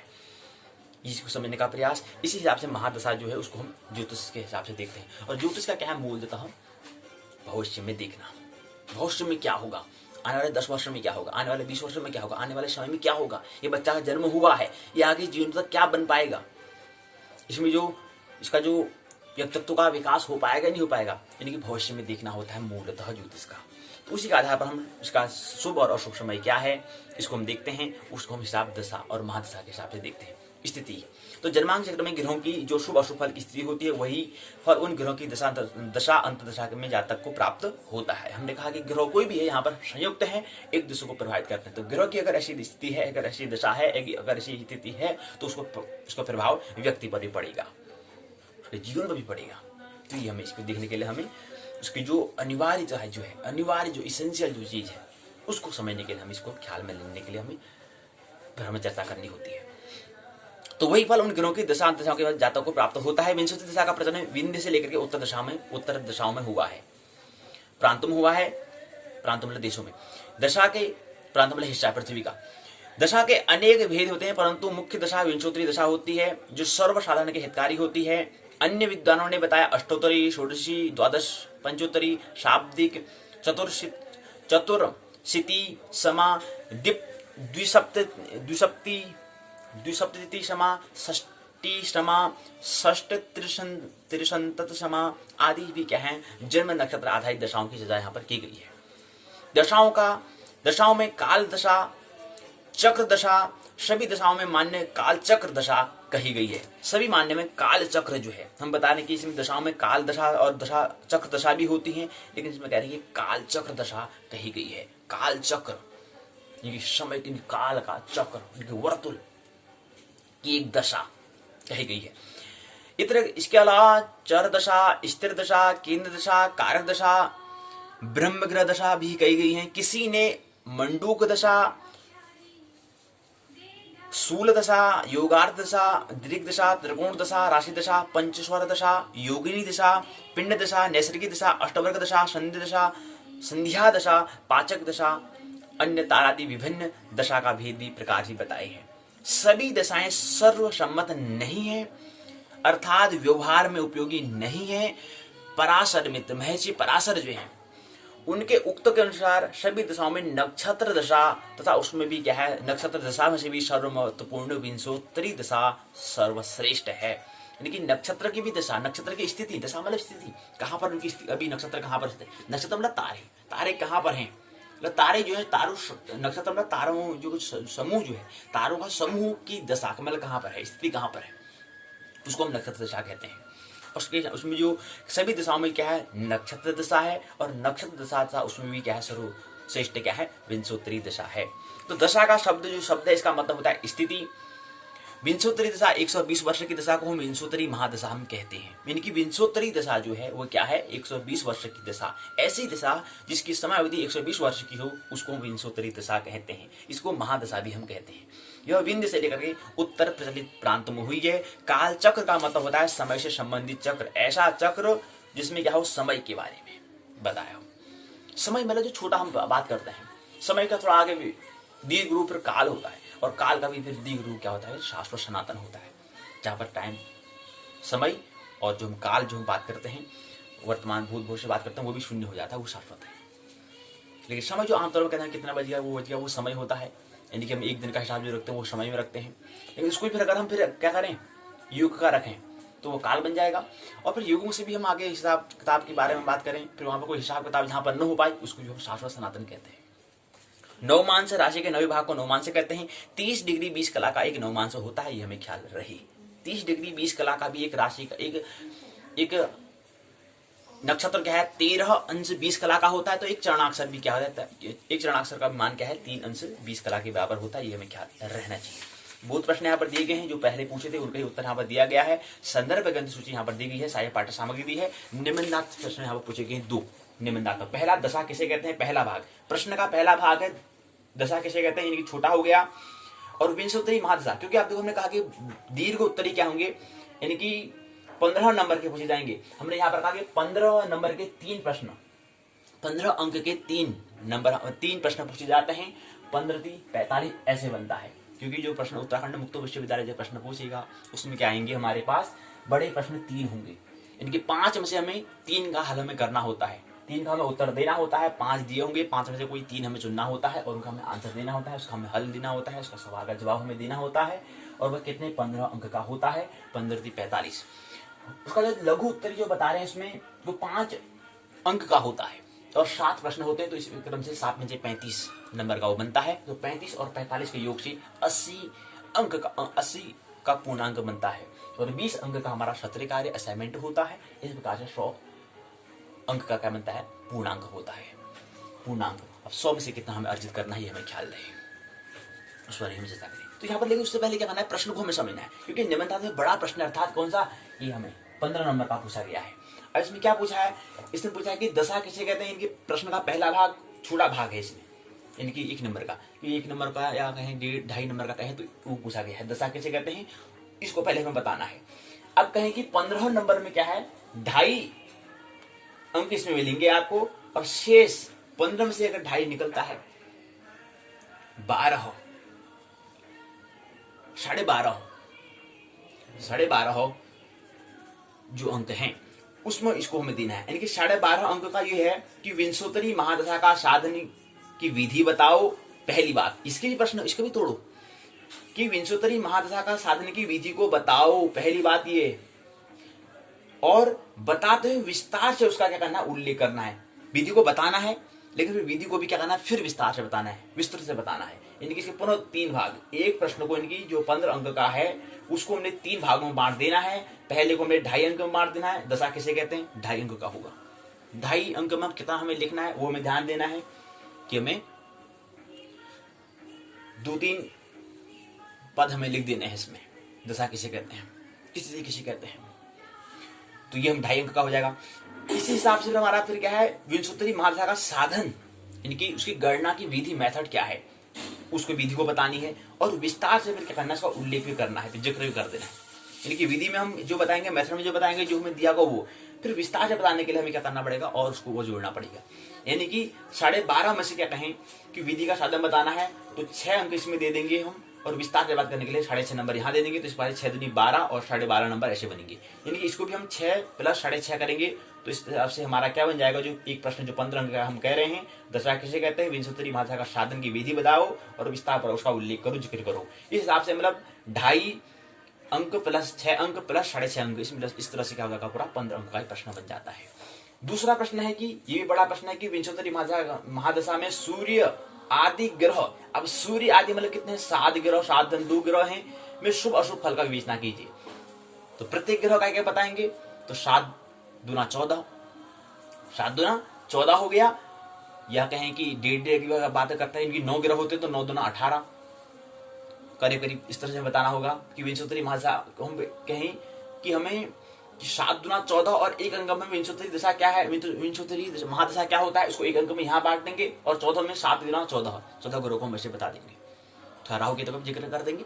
इस तरह से हमें क्या करना, 15 अंक ऐसे बनाना होंगे। इस तरह से हमें प्रश्न को समझना है, उसके भाग को करना, उसी तरह से हमें क्या करना, इसका सवाल का जवाब हमें देना होता है। तो यहीं पर क्या इकाई पहली पूर्ण होती है। आइए इकाई दूसरे में प्रवेश करें। दूसरी इकाई में यहाँ पर दिया है अष्टोत्तरी दशा फल क्या है। अष्टोत्तरी दशा में इकाई की संरचना यहाँ पर दी है। प्रस्तावना उद्देश्य, अष्टोत्तरी दशा का परिचय, अष्टोत्तरी दशा की परिभाषा, स्वरूप, अष्टोत्तरी दशा का फल क्या होता है, बोध प्रश्न, सारांश, शब्दावली, बोध प्रश्न के उत्तर दिए हैं, संदर्भ निबंधात्मक प्रश्न यहाँ पर दिए गए हैं। आइए इस जो संरचना जी है इकाई की, उसको लेने का हम प्रयास करें आगे। इसमें अष्टोत्तरी 108 वर्ष की दशा को हम अष्टोत्तरी दशा कहते हैं। जातक के संपूर्ण व्यक्ति के संपूर्ण जीवन का विस्तार कुंडली में स्थित ग्रहों के अनुसार होता है। उनके जीवन में जो शुभ अशुभ फल होता है, उन ग्रहों की दशा अंतदशा में उनको प्राप्त होता है। शुभ है अशुभ है, वो क्या है, ग्रहों की दशा के अनुसार, दशा अंतदशाओं के अनुसार उनको प्राप्त होता है। भारत में गुजरात, सौराष्ट्र, कच्छ, पांचाल, अल्मोड़ा क्षेत्र में, सिंध इत्यादि स्थलों में अष्टोत्तरी दशा का मुख्य रूप से प्रचलन होता है। विंध्य से दक्षिण भारत में इसका अधिक प्रचार हुआ। पहले में जो हमारा हमने विंशोत्तरी दशा कहा, उसमें कहा कि विंध्य से लेकर के उत्तरी प्रांत में क्या हुआ था, इसका अधिक प्रचार हुआ था। लेकिन जो अष्टोत्तरी दशा वो क्या है, विंध्य से लेकर के दक्षिण भारत में, ऊपर हो गया उत्तर, नीचे हो गया दक्षिण। तो 120 पहले संख्या बड़ी होती है और 108 छोटा होता है। तो यानी कि ऊपर की बात, फिर उसके दक्षिण की बात। तो भारत के ऊपर उत्तर विंध्य से लेकर के उत्तर प्रांतों में विंशोत्तरी दशा का जिक्र हुआ और नीचे दक्षिण दिशा में क्या है, अष्टोत्तरी दशा का, उनका प्रांतों का यहाँ पर जिक्र हुआ है, प्रचलित हुआ, मुख्य रूप प्रचलित वहां पर ये है। अभिष्ट काल में किसी जातक की स्थिति का शुभ अशुभ के ज्ञान दशा के आधार पर हम करते हैं, स्थिति के आधार पर हम करते हैं। यही समझाने का यहाँ पर किया है। इस इकाई में उद्देश्य 5 दिए हैं। परिभाषा करेंगे, महत्व, निरूपण, स्वरूप का वर्णन, फलादेश के अनुसार को निरूपण करना, वही यहाँ पर 5 उद्देश्य यहाँ पर दिए गए। दशा परिचय यहाँ पर दिया है, पहली बात यहाँ पर दी है, पहला सूत्र यहाँ पर दिया गया है, सूत्र के माध्यम से अनुवाद में यहाँ पर बताया गया है।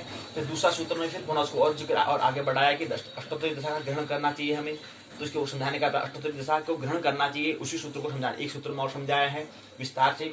श्लोक को कंठस्थ कर रखें कि इस बात को समझने के लिए कि सूर्य, चंद्र, भौम, बुध, शनि, गुरु, राहु, शुक्र क्रम से अष्टोत्तरी में दशेश होते हैं। यह सूत्र हमें क्या होना चाहिए, कंठ में स्थित होना चाहिए, ऐसा ये कहते हैं। कंठस्थ रखें, कंठ में रखें हमेशा इसको। फिर अगला क्रम में आता है, इसके अनुसार दशा वर्ष क्रम यहाँ पर दिए गए हैं इनको। फिर अगले 2 सूत्रों में समझाया है उसी क्रम को। सूर्य 6 वर्ष, चंद्रमा 15, भौम 8 वर्ष, बुध जो है 17 वर्ष, शनि 10, गुरु 16, राहु 12, शुक्र 21 वर्ष तक अष्टोत्तरी दशा होती है। अर्थात कहने का मतलब क्या है, अर्थात कहने का मतलब ये है कि इसमें जो 9 ग्रह जो दिए हैं उनकी दशा का योग कितना आना चाहिए, 108 आना चाहिए।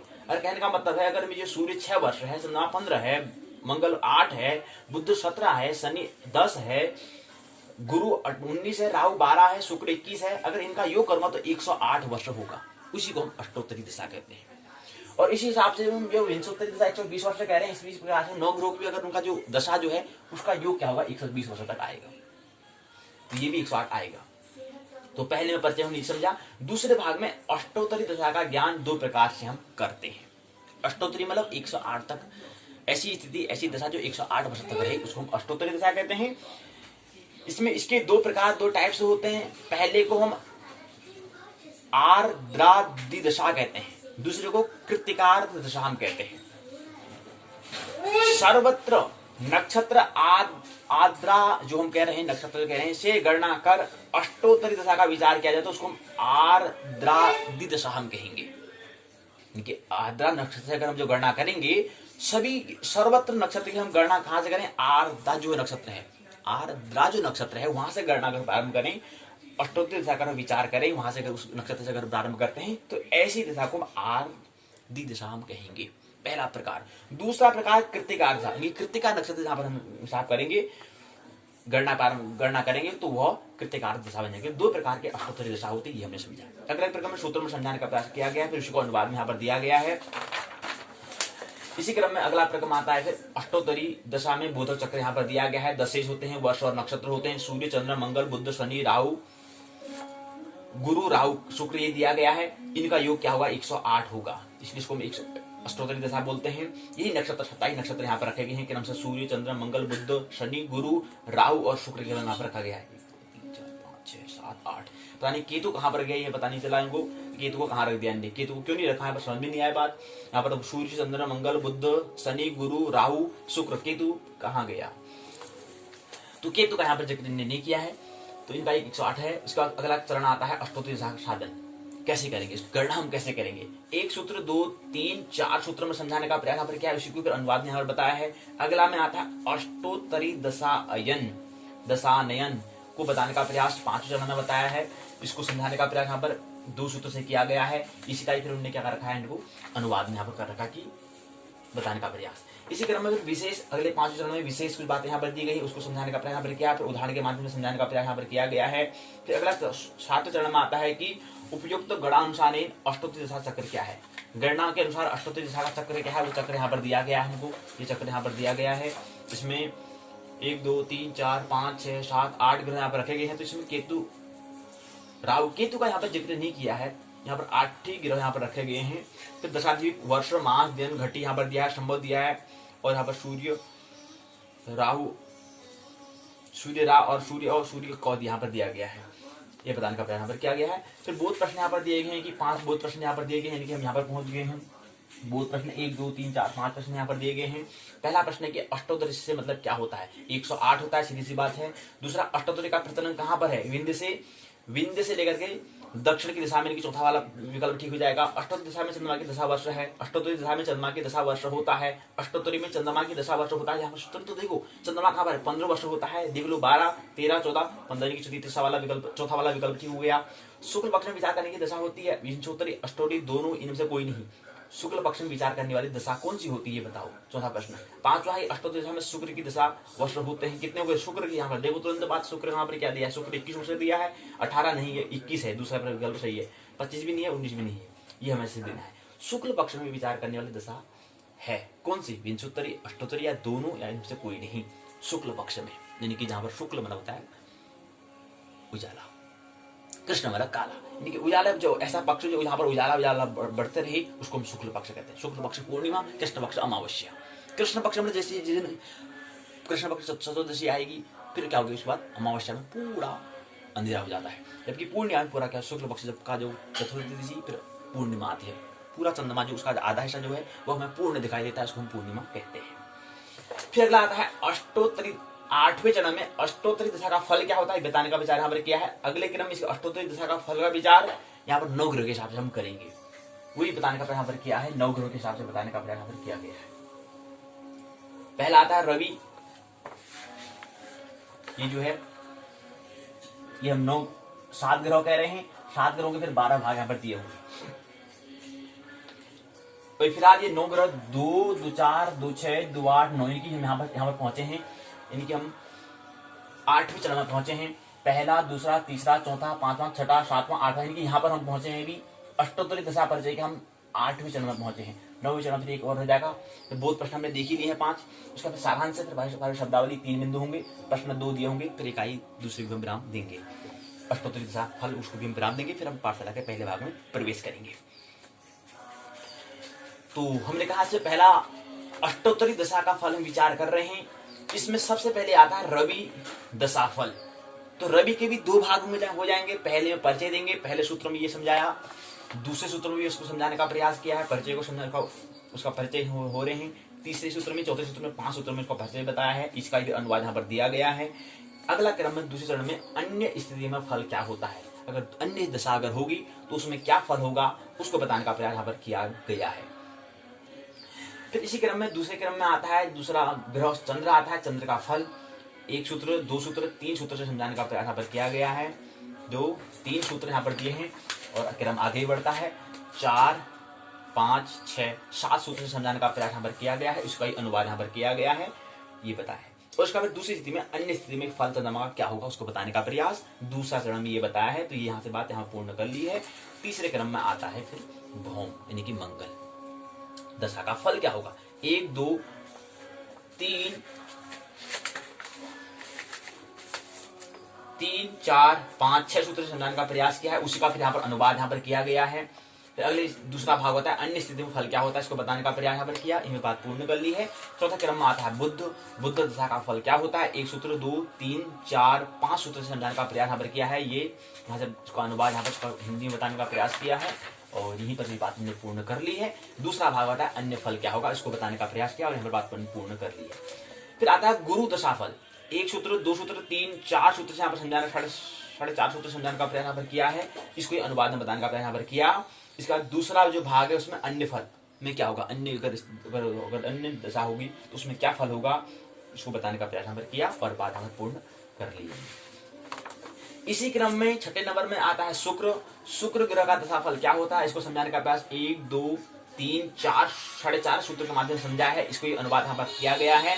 इसी क्रम में भी दूसरा भाग, ये तो पहला भाग परिचय दिया है शुक्र दशा फल का परिचय, दूसरे भाग में अन्य फल में क्या होगा ये बताने का प्रयास यहाँ पर किया है और बात यहाँ पूर्ण कर ली है। इसी क्रम में 7वें नंबर में आता है शनि ग्रह की दशा का फल क्या होगा, उसको समझाने का प्रयास 1 सूत्र के माध्यम से, 2 सूत्र के माध्यम से, 3 सूत्र, 4 सूत्र के माध्यम से समझाने का प्रयास किया है। इसी सूत्र को इसके अनुवाद में बताने का प्रयास यहाँ पर किया। इसी क्रम में फिर दूसरा इसका जो भाग है उसको समझाने का प्रयास 1, 2, 3, 3.5 सूत्र से समझाने का प्रयास किया है कि अन्य फल में अन्य स्थिति में क्या होगा। इसी क्रम में फिर राहु 8वें नंबर में राहु आता है। 1, 2, 3, 4, 5, 5.5 सूत्र से समझाने का प्रयास किया है, इसका कोई चरण नहीं होगा, एक ही चरण में परिचय के समझ में बात समझाने का प्रयास किया है।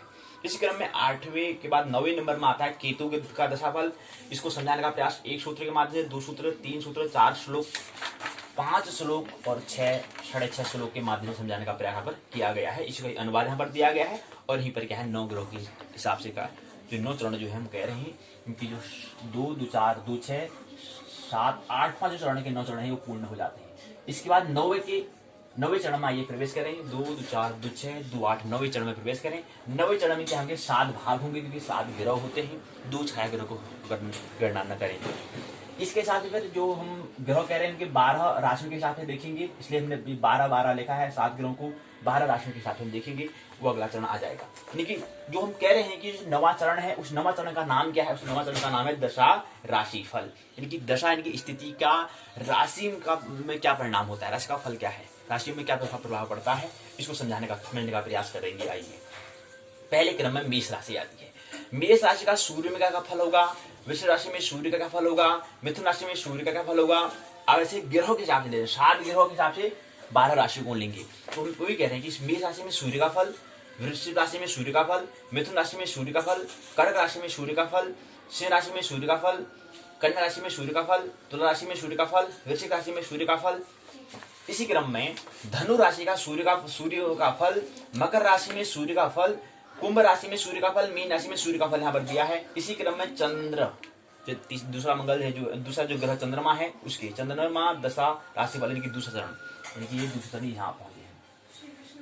इसमें क्या करना है, इसमें पहले में मेष राशि में चंद्रमा का फल, वृषभ राशि में चंद्रमा का फल, मिथुन राशि में चंद्रमा का फल, कर्क राशि में चंद्रमा, सिंह राशि में चंद्रमा का फल, कन्या राशि में चंद्रमा, तुला राशि में चंद्रमा, वृश्चिक राशि में चंद्रमा, धनु राशि में चंद्रमा, मकर राशि में चंद्रमा, कुंभ राशि में चंद्रमा, मीन राशि में चंद्रमा, ये हमें दिया है 12 राशियों के साथ, यानी कि ये प्रकरण ये चरण पूर्ण होता है। अब आते हैं तीसरे में भौम अर्थात मंगल।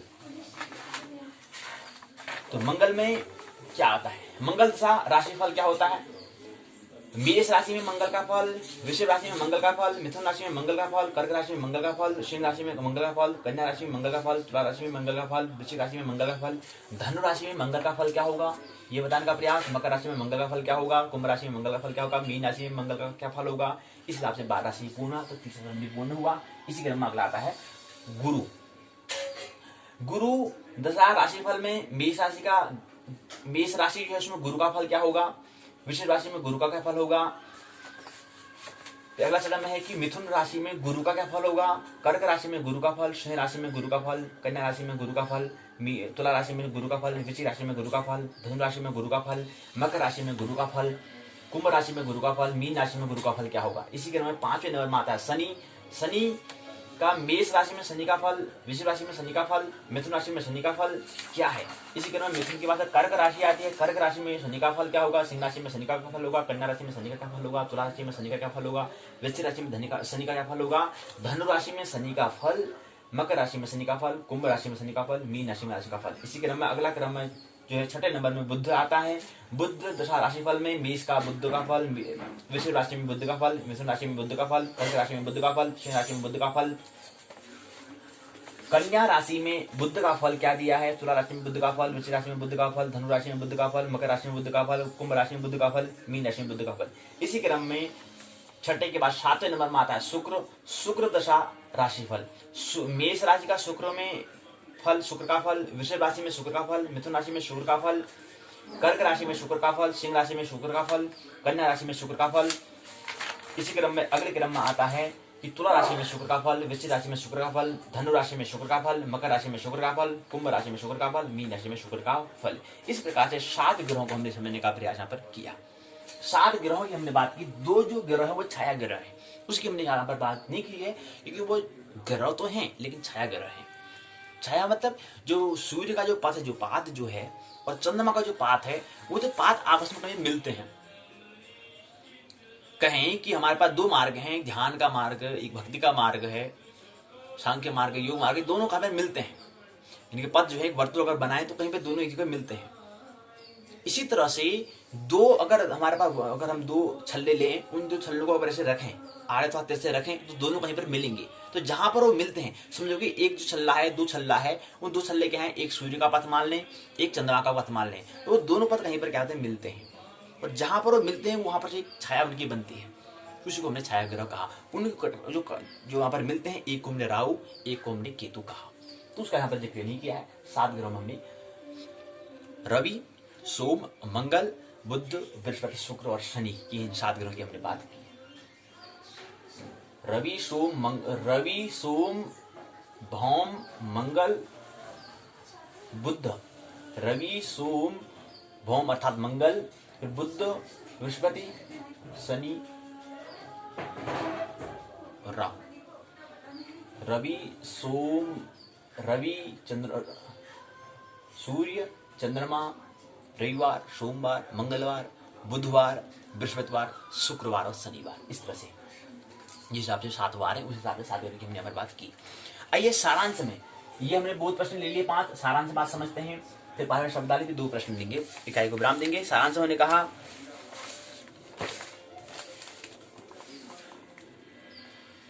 मान सागरी प्रतिपादित शुक्ल पक्ष में जन्म लेने वाले के लिए अष्टोत्तरी दशा, कृष्ण पक्ष में उत्पन्न वाले व्यक्ति ने विंशोत्तरी दशा का ग्रहण करना चाहिए। कह रहे हैं कि मान सागरी में प्रतिपादित है, वहां पर जिक्र किया गया है कि शुक्ल पक्ष, यानी कि शुक्ल मतलब होता है उजाले की पक्ष में, ऐसा पक्ष, ऐसा हिस्सा जहां पर उजाला बढ़े, उसमें जन्म लेने वाला जो जातक है उसके लिए अष्टोत्तरी दशा, यानी कि 108 की दशा, 108 वर्ष की जो दशा है। और कृष्ण पक्ष में काले में जब उजाला अंधेरा बढ़ता है, अंधेरे की मात्रा बढ़ती जाती है, ऐसा पक्ष में उत्पन्न व्यक्तियों के लिए विंशोत्तरी दशा उनको ग्रहण करना चाहिए, यानी कि 120 वर्ष। दूसरी बात, शुक्ल पक्ष में रात्रि, शुक्ल पक्ष के रात्रि में कोई जन्म लेता है, कृष्ण पक्ष में के दिन में अगर कोई जन्म लेता है तो विंशोत्तरी दशा, शुक्ल पक्ष के दिन में व कृष्ण पक्ष के रात्रि में जन्म हो तो अष्टोत्तरी दशा को ग्रहण करना चाहिए। क्या कह रहे हैं, अब कौन सा कृष्ण पक्ष है, कृष्ण मतलब काला। अब कृष्ण पक्ष में कह रहे हैं कि कृष्ण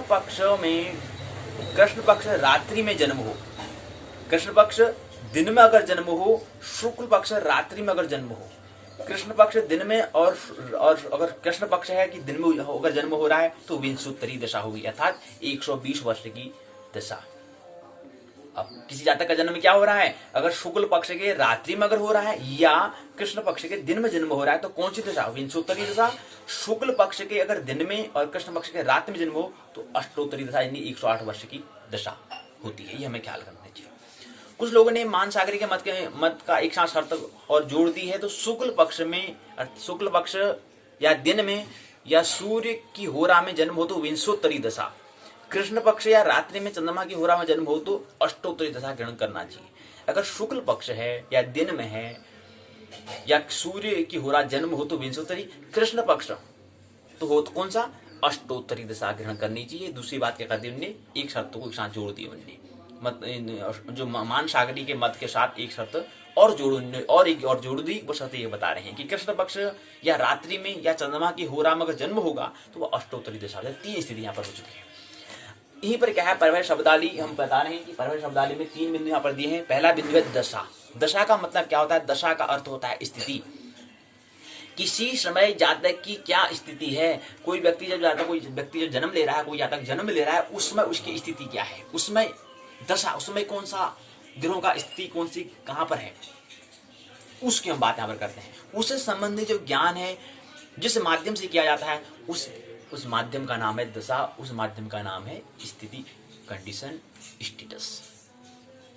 विंशोत्तरी दशा 120 वर्ष की दशा, ऐसी जो हम माध्यम बता रहे थे जो 120 वर्षों तक रहेगा उसको विंशोत्तरी दशा कहेंगे, और जो 108 वर्ष तक रहेगी उसको हम अष्टोत्तरी दशा कहते हैं। बहुत प्रश्न जो आगे पूछे गए थे 5, उसके यहाँ पर उत्तर दिए गए हैं। संदर्भ ग्रंथ यहाँ पर सूची दी गई है, और ग्रंथों के माध्यम से इसको और भी अच्छा आप समझ सकते हैं। जैसे वृहद पराशर होरा शास्त्र में आचार्य पराशर के द्वारा, आचार्य का मतलब होता है जो मृत्यु सिखाए, जो मृत्यु सिखाए वो आचार्य। तो आचार्य पराशर जो है, और ज्योतिष में तो मृत्यु सिखाने की बात सामान्य बात है, अर्ध अनिवार्य जगत की बात है, सेमी एसेंशियल जगत की बात है, कोई बहुत विशेष आश्चर्य की बात नहीं। तो अन्य ग्रंथ वृहद पराशर होरा शास्त्र जातक पारिजात या वृहद जातक में मित्र पराशर, मित्र वैद्यनाथ, मित्र वारामिहिर के अन्य जो ग्रंथ हैं, इन इस प्रकरण को, इस प्रसंग को और भी हम इसको हम समझने के लिए अगर समझना है तो उसको इस ग्रंथ के माध्यम से समझ सकते हैं। निबंधात्मक प्रश्न यहाँ पूछे गए हैं, 2 प्रश्न यहाँ पूछे गए हैं।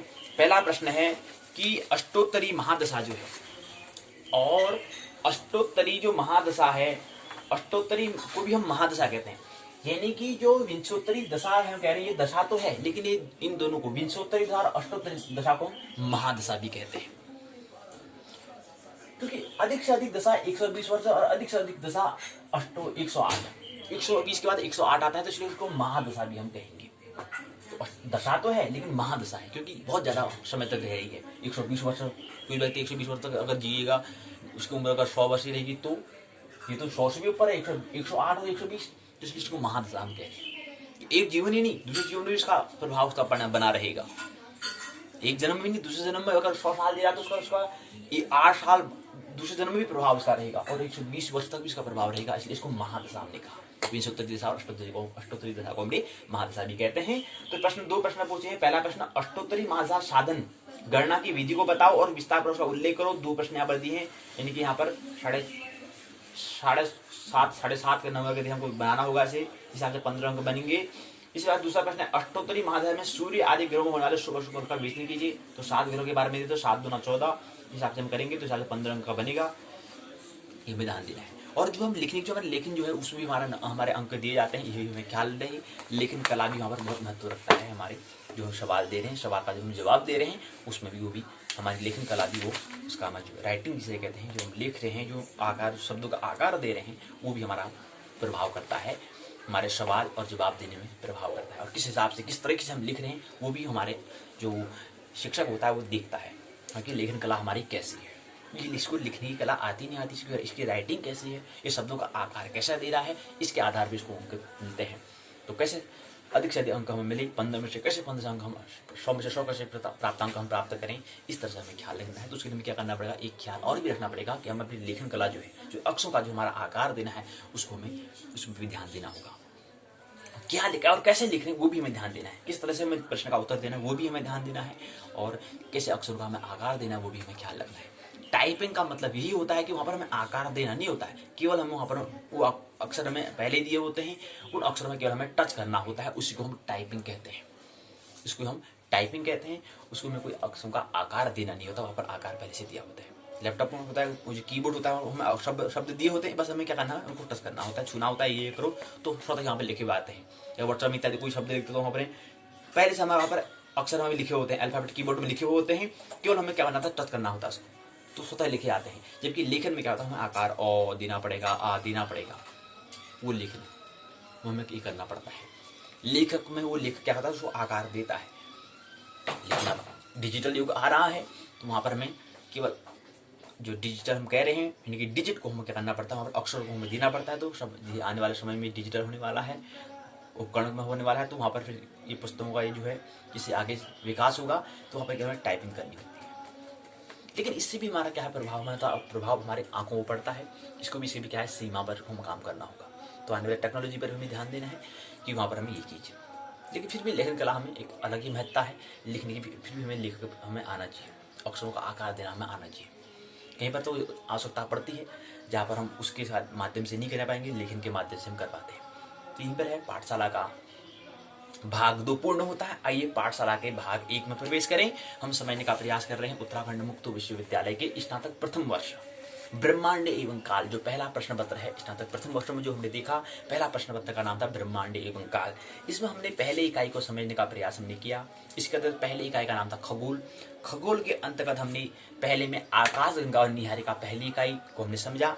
हम उसके बाद दूसरे इकाई में प्रवेश किए हैं। दूसरे इकाई में है सौरमंडल को हम समझने का प्रयास कर रहे हैं। सौरमंडल यानी कि सूर्य मुख्य होने के कारण इसको हम सौर परिवार, सौर मंडल, सोलर सिस्टम हम कहते हैं।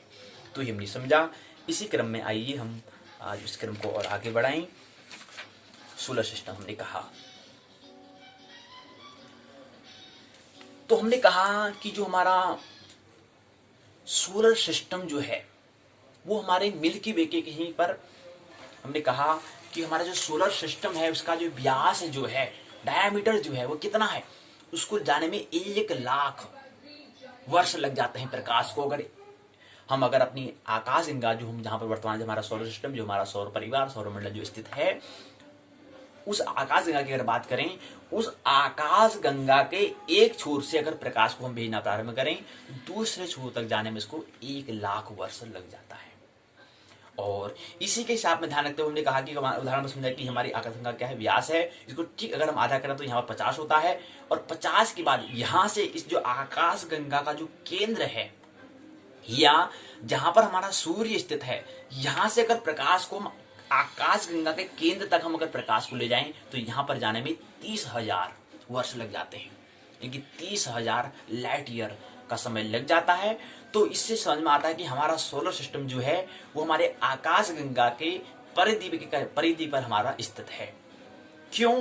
क्योंकि यहाँ पर 50 यहाँ से लेकर के और यहाँ के बीच में दूरी कितनी है, 50,000 बता रहे हैं, क्योंकि 1 लाख है तो 1 लाख का आधा करेंगे तो 50,000 और 50,000 वर्ष हो जाते हैं, यानी कि 50,000 लाइट ईयर, 50,000 लाइट ईयर होता है। लाइट ईयर यानी कि प्रकाश को 50,000 वर्ष लगते हैं। लेकिन हम कह रहे हैं कि सूर्य से यहाँ पर केंद्र तक जाने में इसको 30,000 लगते हैं, 50 नहीं 30 लगते हैं। यानी कि 50 में से अगर हम यहाँ से 30 को अगर हम ऋण करते हैं तो ये वाली दूरी हमें मिल जाएगी। ये दूरी कितनी है, 20, यानी कि 20,000। तो समझ में आता है कि ये 20 और ये 30 में बड़ा कौन है, 30,000 बड़ा है, 20,000 छोटा है। तो इसे समझ में आता है कि हमारा सौर परिवार जो है, हमारा जो सौर मंडल जो है वो क्या है, हमारे जो आकाश गंगा जो मिल्की वे जो गैलेक्सी जो हम कह रहे हैं, दुगुन मेखला, आकाश गंगा, चीन की नदी, जो भी नाम दें, वो कहाँ पर स्थित है, हमारे यहाँ पर स्थित है, यहाँ पर। क्योंकि यहाँ पर इसकी 20,000 की इसकी परिधि, अगर इसकी यहाँ से छोर से अगर दूरी करेंगे तो 20,000 दूरी पर यहाँ पर हमारा सौर परिवार स्थित है, और यहाँ से 30,000 की दूरी पर, 30,000 लाइट ईयर की दूरी पर है। क्योंकि प्रकाश को भी यहाँ से यहाँ तक जाने में 30,000 वर्ष लग जाता है, और यहाँ से भी यहाँ को छोर तक जाने में 20,000 का वक्त लगता है, और 20 और 30 के योग से 50,000 हम लाइट ईयर कहते हैं। और इसी 50 से जितना ही है इतना ही ये भी होता है, क्योंकि ठीक इसकी हम बात क्या कर रहे हैं, ठीक इसके हम मिड की हम बात कर रहे हैं, उसका ठीक मध्य जो होगा यहाँ पर होगा, तो यहाँ पर 50,000, यहाँ भी 50,000, दोनों के योग से 1 लाख वर्ष लग जाते हैं 1 लाइट ईयर का। ये इतना इसका क्या है, हमारी आकाश गंगा का क्या है, व्यास है, डायमीटर है।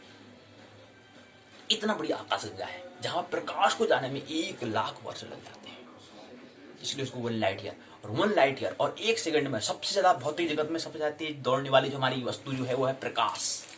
1 सेकंड में 3 लाख किलोमीटर की दूरी, यानी कि 3 के पीछे 5 जीरो इतने किलोमीटर, यानी कि 3 लाख किलोमीटर, और मीटर में करेंगे तो उसके 8 हो जाएंगे, 3 जीरो और बढ़ जाएंगे। और हमने कहा कि जो हमारा सौर परिवार जो है, जो हमारा सौर परिवार है, वह क्या कर रहा है कि परिधि के यहां पर है, तो वह हमारे जो आकाश गंगा, जो हमारे मिल्की वे जो गैलेक्सी जो आकाश गंगा है, उसकी परिक्रमा कर रहा है। क्यों? क्योंकि सभी लोग क्या है, गति करते हैं। सभी लोग यहाँ पर क्या है, गति। जीवन का मतलब होता है जो गति करे, जो परिवर्तन यहाँ पर चलता है, जब चलायमान जो रही, तो हमारा सौर परिवार भी क्या कर रहा है, परिक्रमा कर रहा है हमारी आकाश गंगा के केंद्र की। और कितने समय में करता है ये गति, कितने समय में पूर्ण करता है, वो समय वैज्ञानिक ने गणना करी है।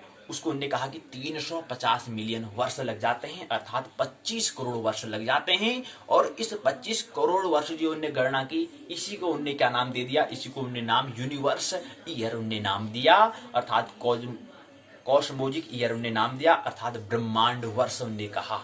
कि ब्रह्मांड का वर्ष जो हम कह रहे हैं कि वो किसके हिसाब से, हमारे सौर परिवार, जो हमारा सौर मंडल जो हमारा सिक्योर करते आ रहा है, उसको लगने में कितना 25 करोड़ का वर्ष लग जाता है। इस 25 करोड़ वर्ष को हम ब्रह्मांड वर्ष कहते हैं, 250 मिलियन कहें या इसको यूनिवर्स ईयर हम कहें, इसको हम यूनिवर्स कहते हैं, जहां पर 25 करोड़ वर्ष का समय लगता है। ये हमने समझने का प्रयास हमने किया।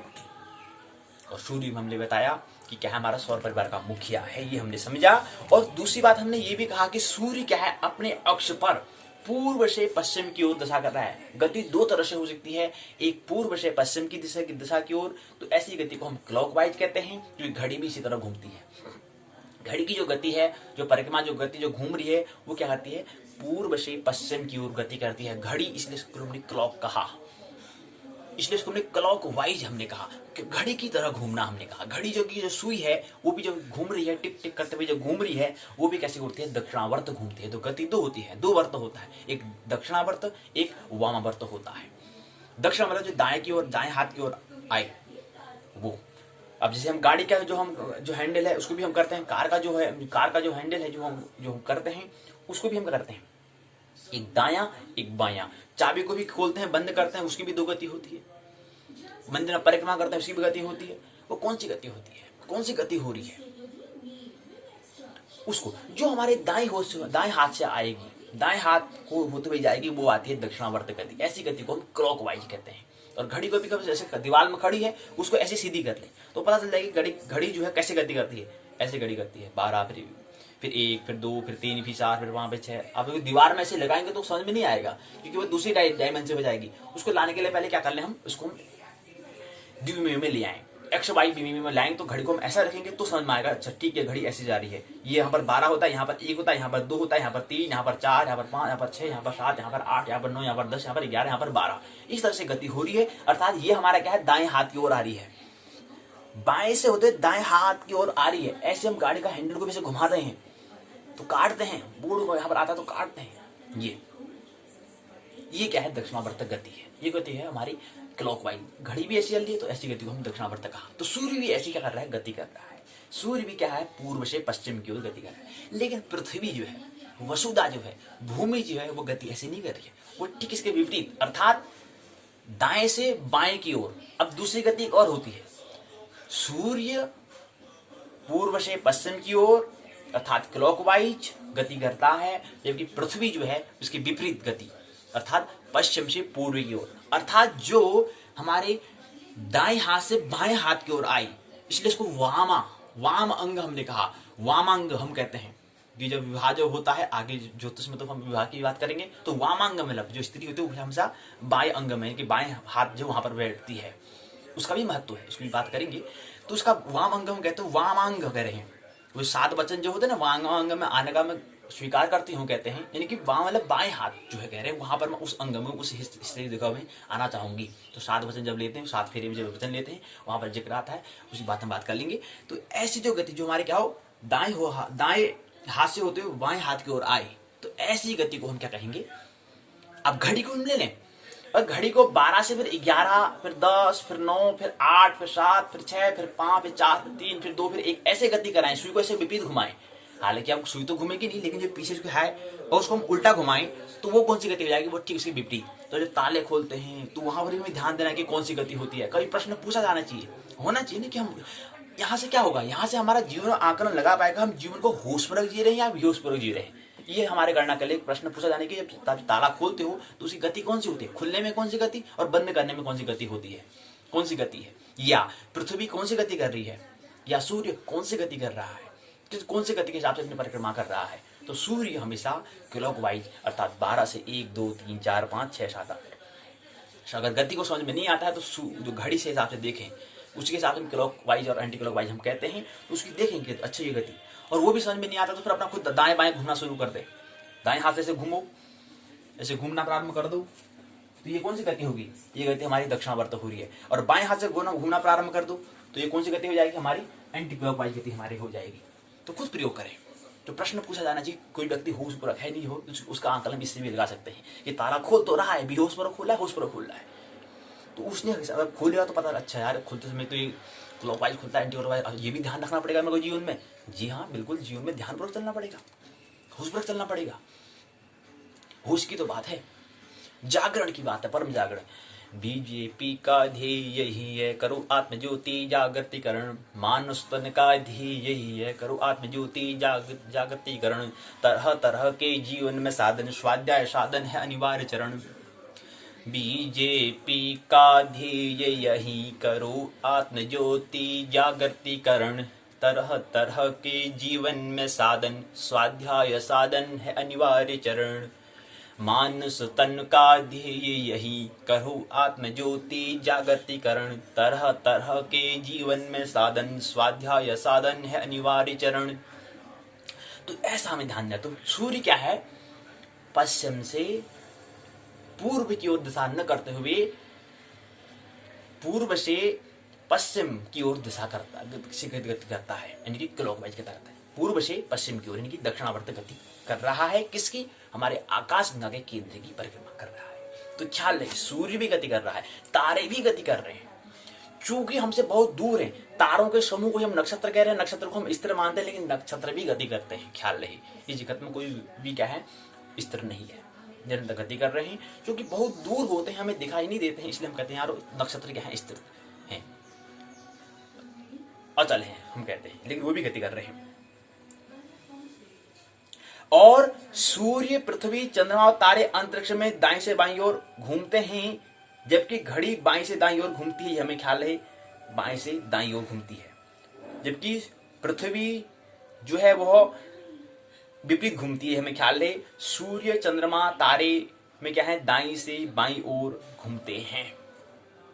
ये बात कहते हैं, इस बात को हम बाद में ले लेंगे कि आज के पाठशाला में यही समझें कि हमें क्या करना है कि सूर्य का मध्य भाग 25 दिनों में, ध्रुवीय भाग 35 दिनों में एक घूर्णन करता है। सूर्य एक गैसीय गोला है, हाइड्रोजन इसमें 71% होता है, फीसदी होता है, हीलियम 26.5% होता है, अन्य जो तत्व, अन्य जो एलिमेंट्स हैं वो 2.5% होता है। सूर्य में केंद्रीय भाग को हम क्रोड कहते हैं, जिसका तापमान 1.5 गुणा 10⁻70 डिग्री सेंटीग्रेड होता है। बाहरी सतह का तापमान 6000 डिग्री सेंटीग्रेड होता है। सूर्य की उम्र जो होती है 5 बिलियन वर्ष होती है, यानी कि 5 के पीछे 9 जीरो, इतनी दूरी है। भविष्य में सूर्य द्वारा ऊर्जा देते समय समय का समय जो होगा, समय देने की जो गणना है उसके बारे में 100 बिलियन वर्ष तक है। इसको और हम प्रकरण को आगे हम ले लेंगे। मानना नहीं जानना, आनंद मोक्ष पर जीवन जीना है। मेरी बातों को इतने प्रेम पूर्वक शांति पर सुना, बहुत अनुग्रहित हूँ। अंत में सबके भीतर बैठे परमात्मा को प्रणाम करता हूँ। मेरा प्रणाम स्वीकार करें। मेरे प्रिय मित्रों, आइए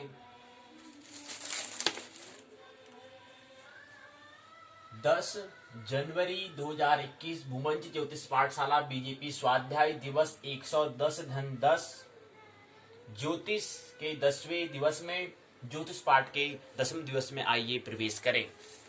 सर्वप्रथम सूर्योदय कितने बजे होगा? सूर्योदय 7:07 में 28 मिनट का वक्त हो चुका है।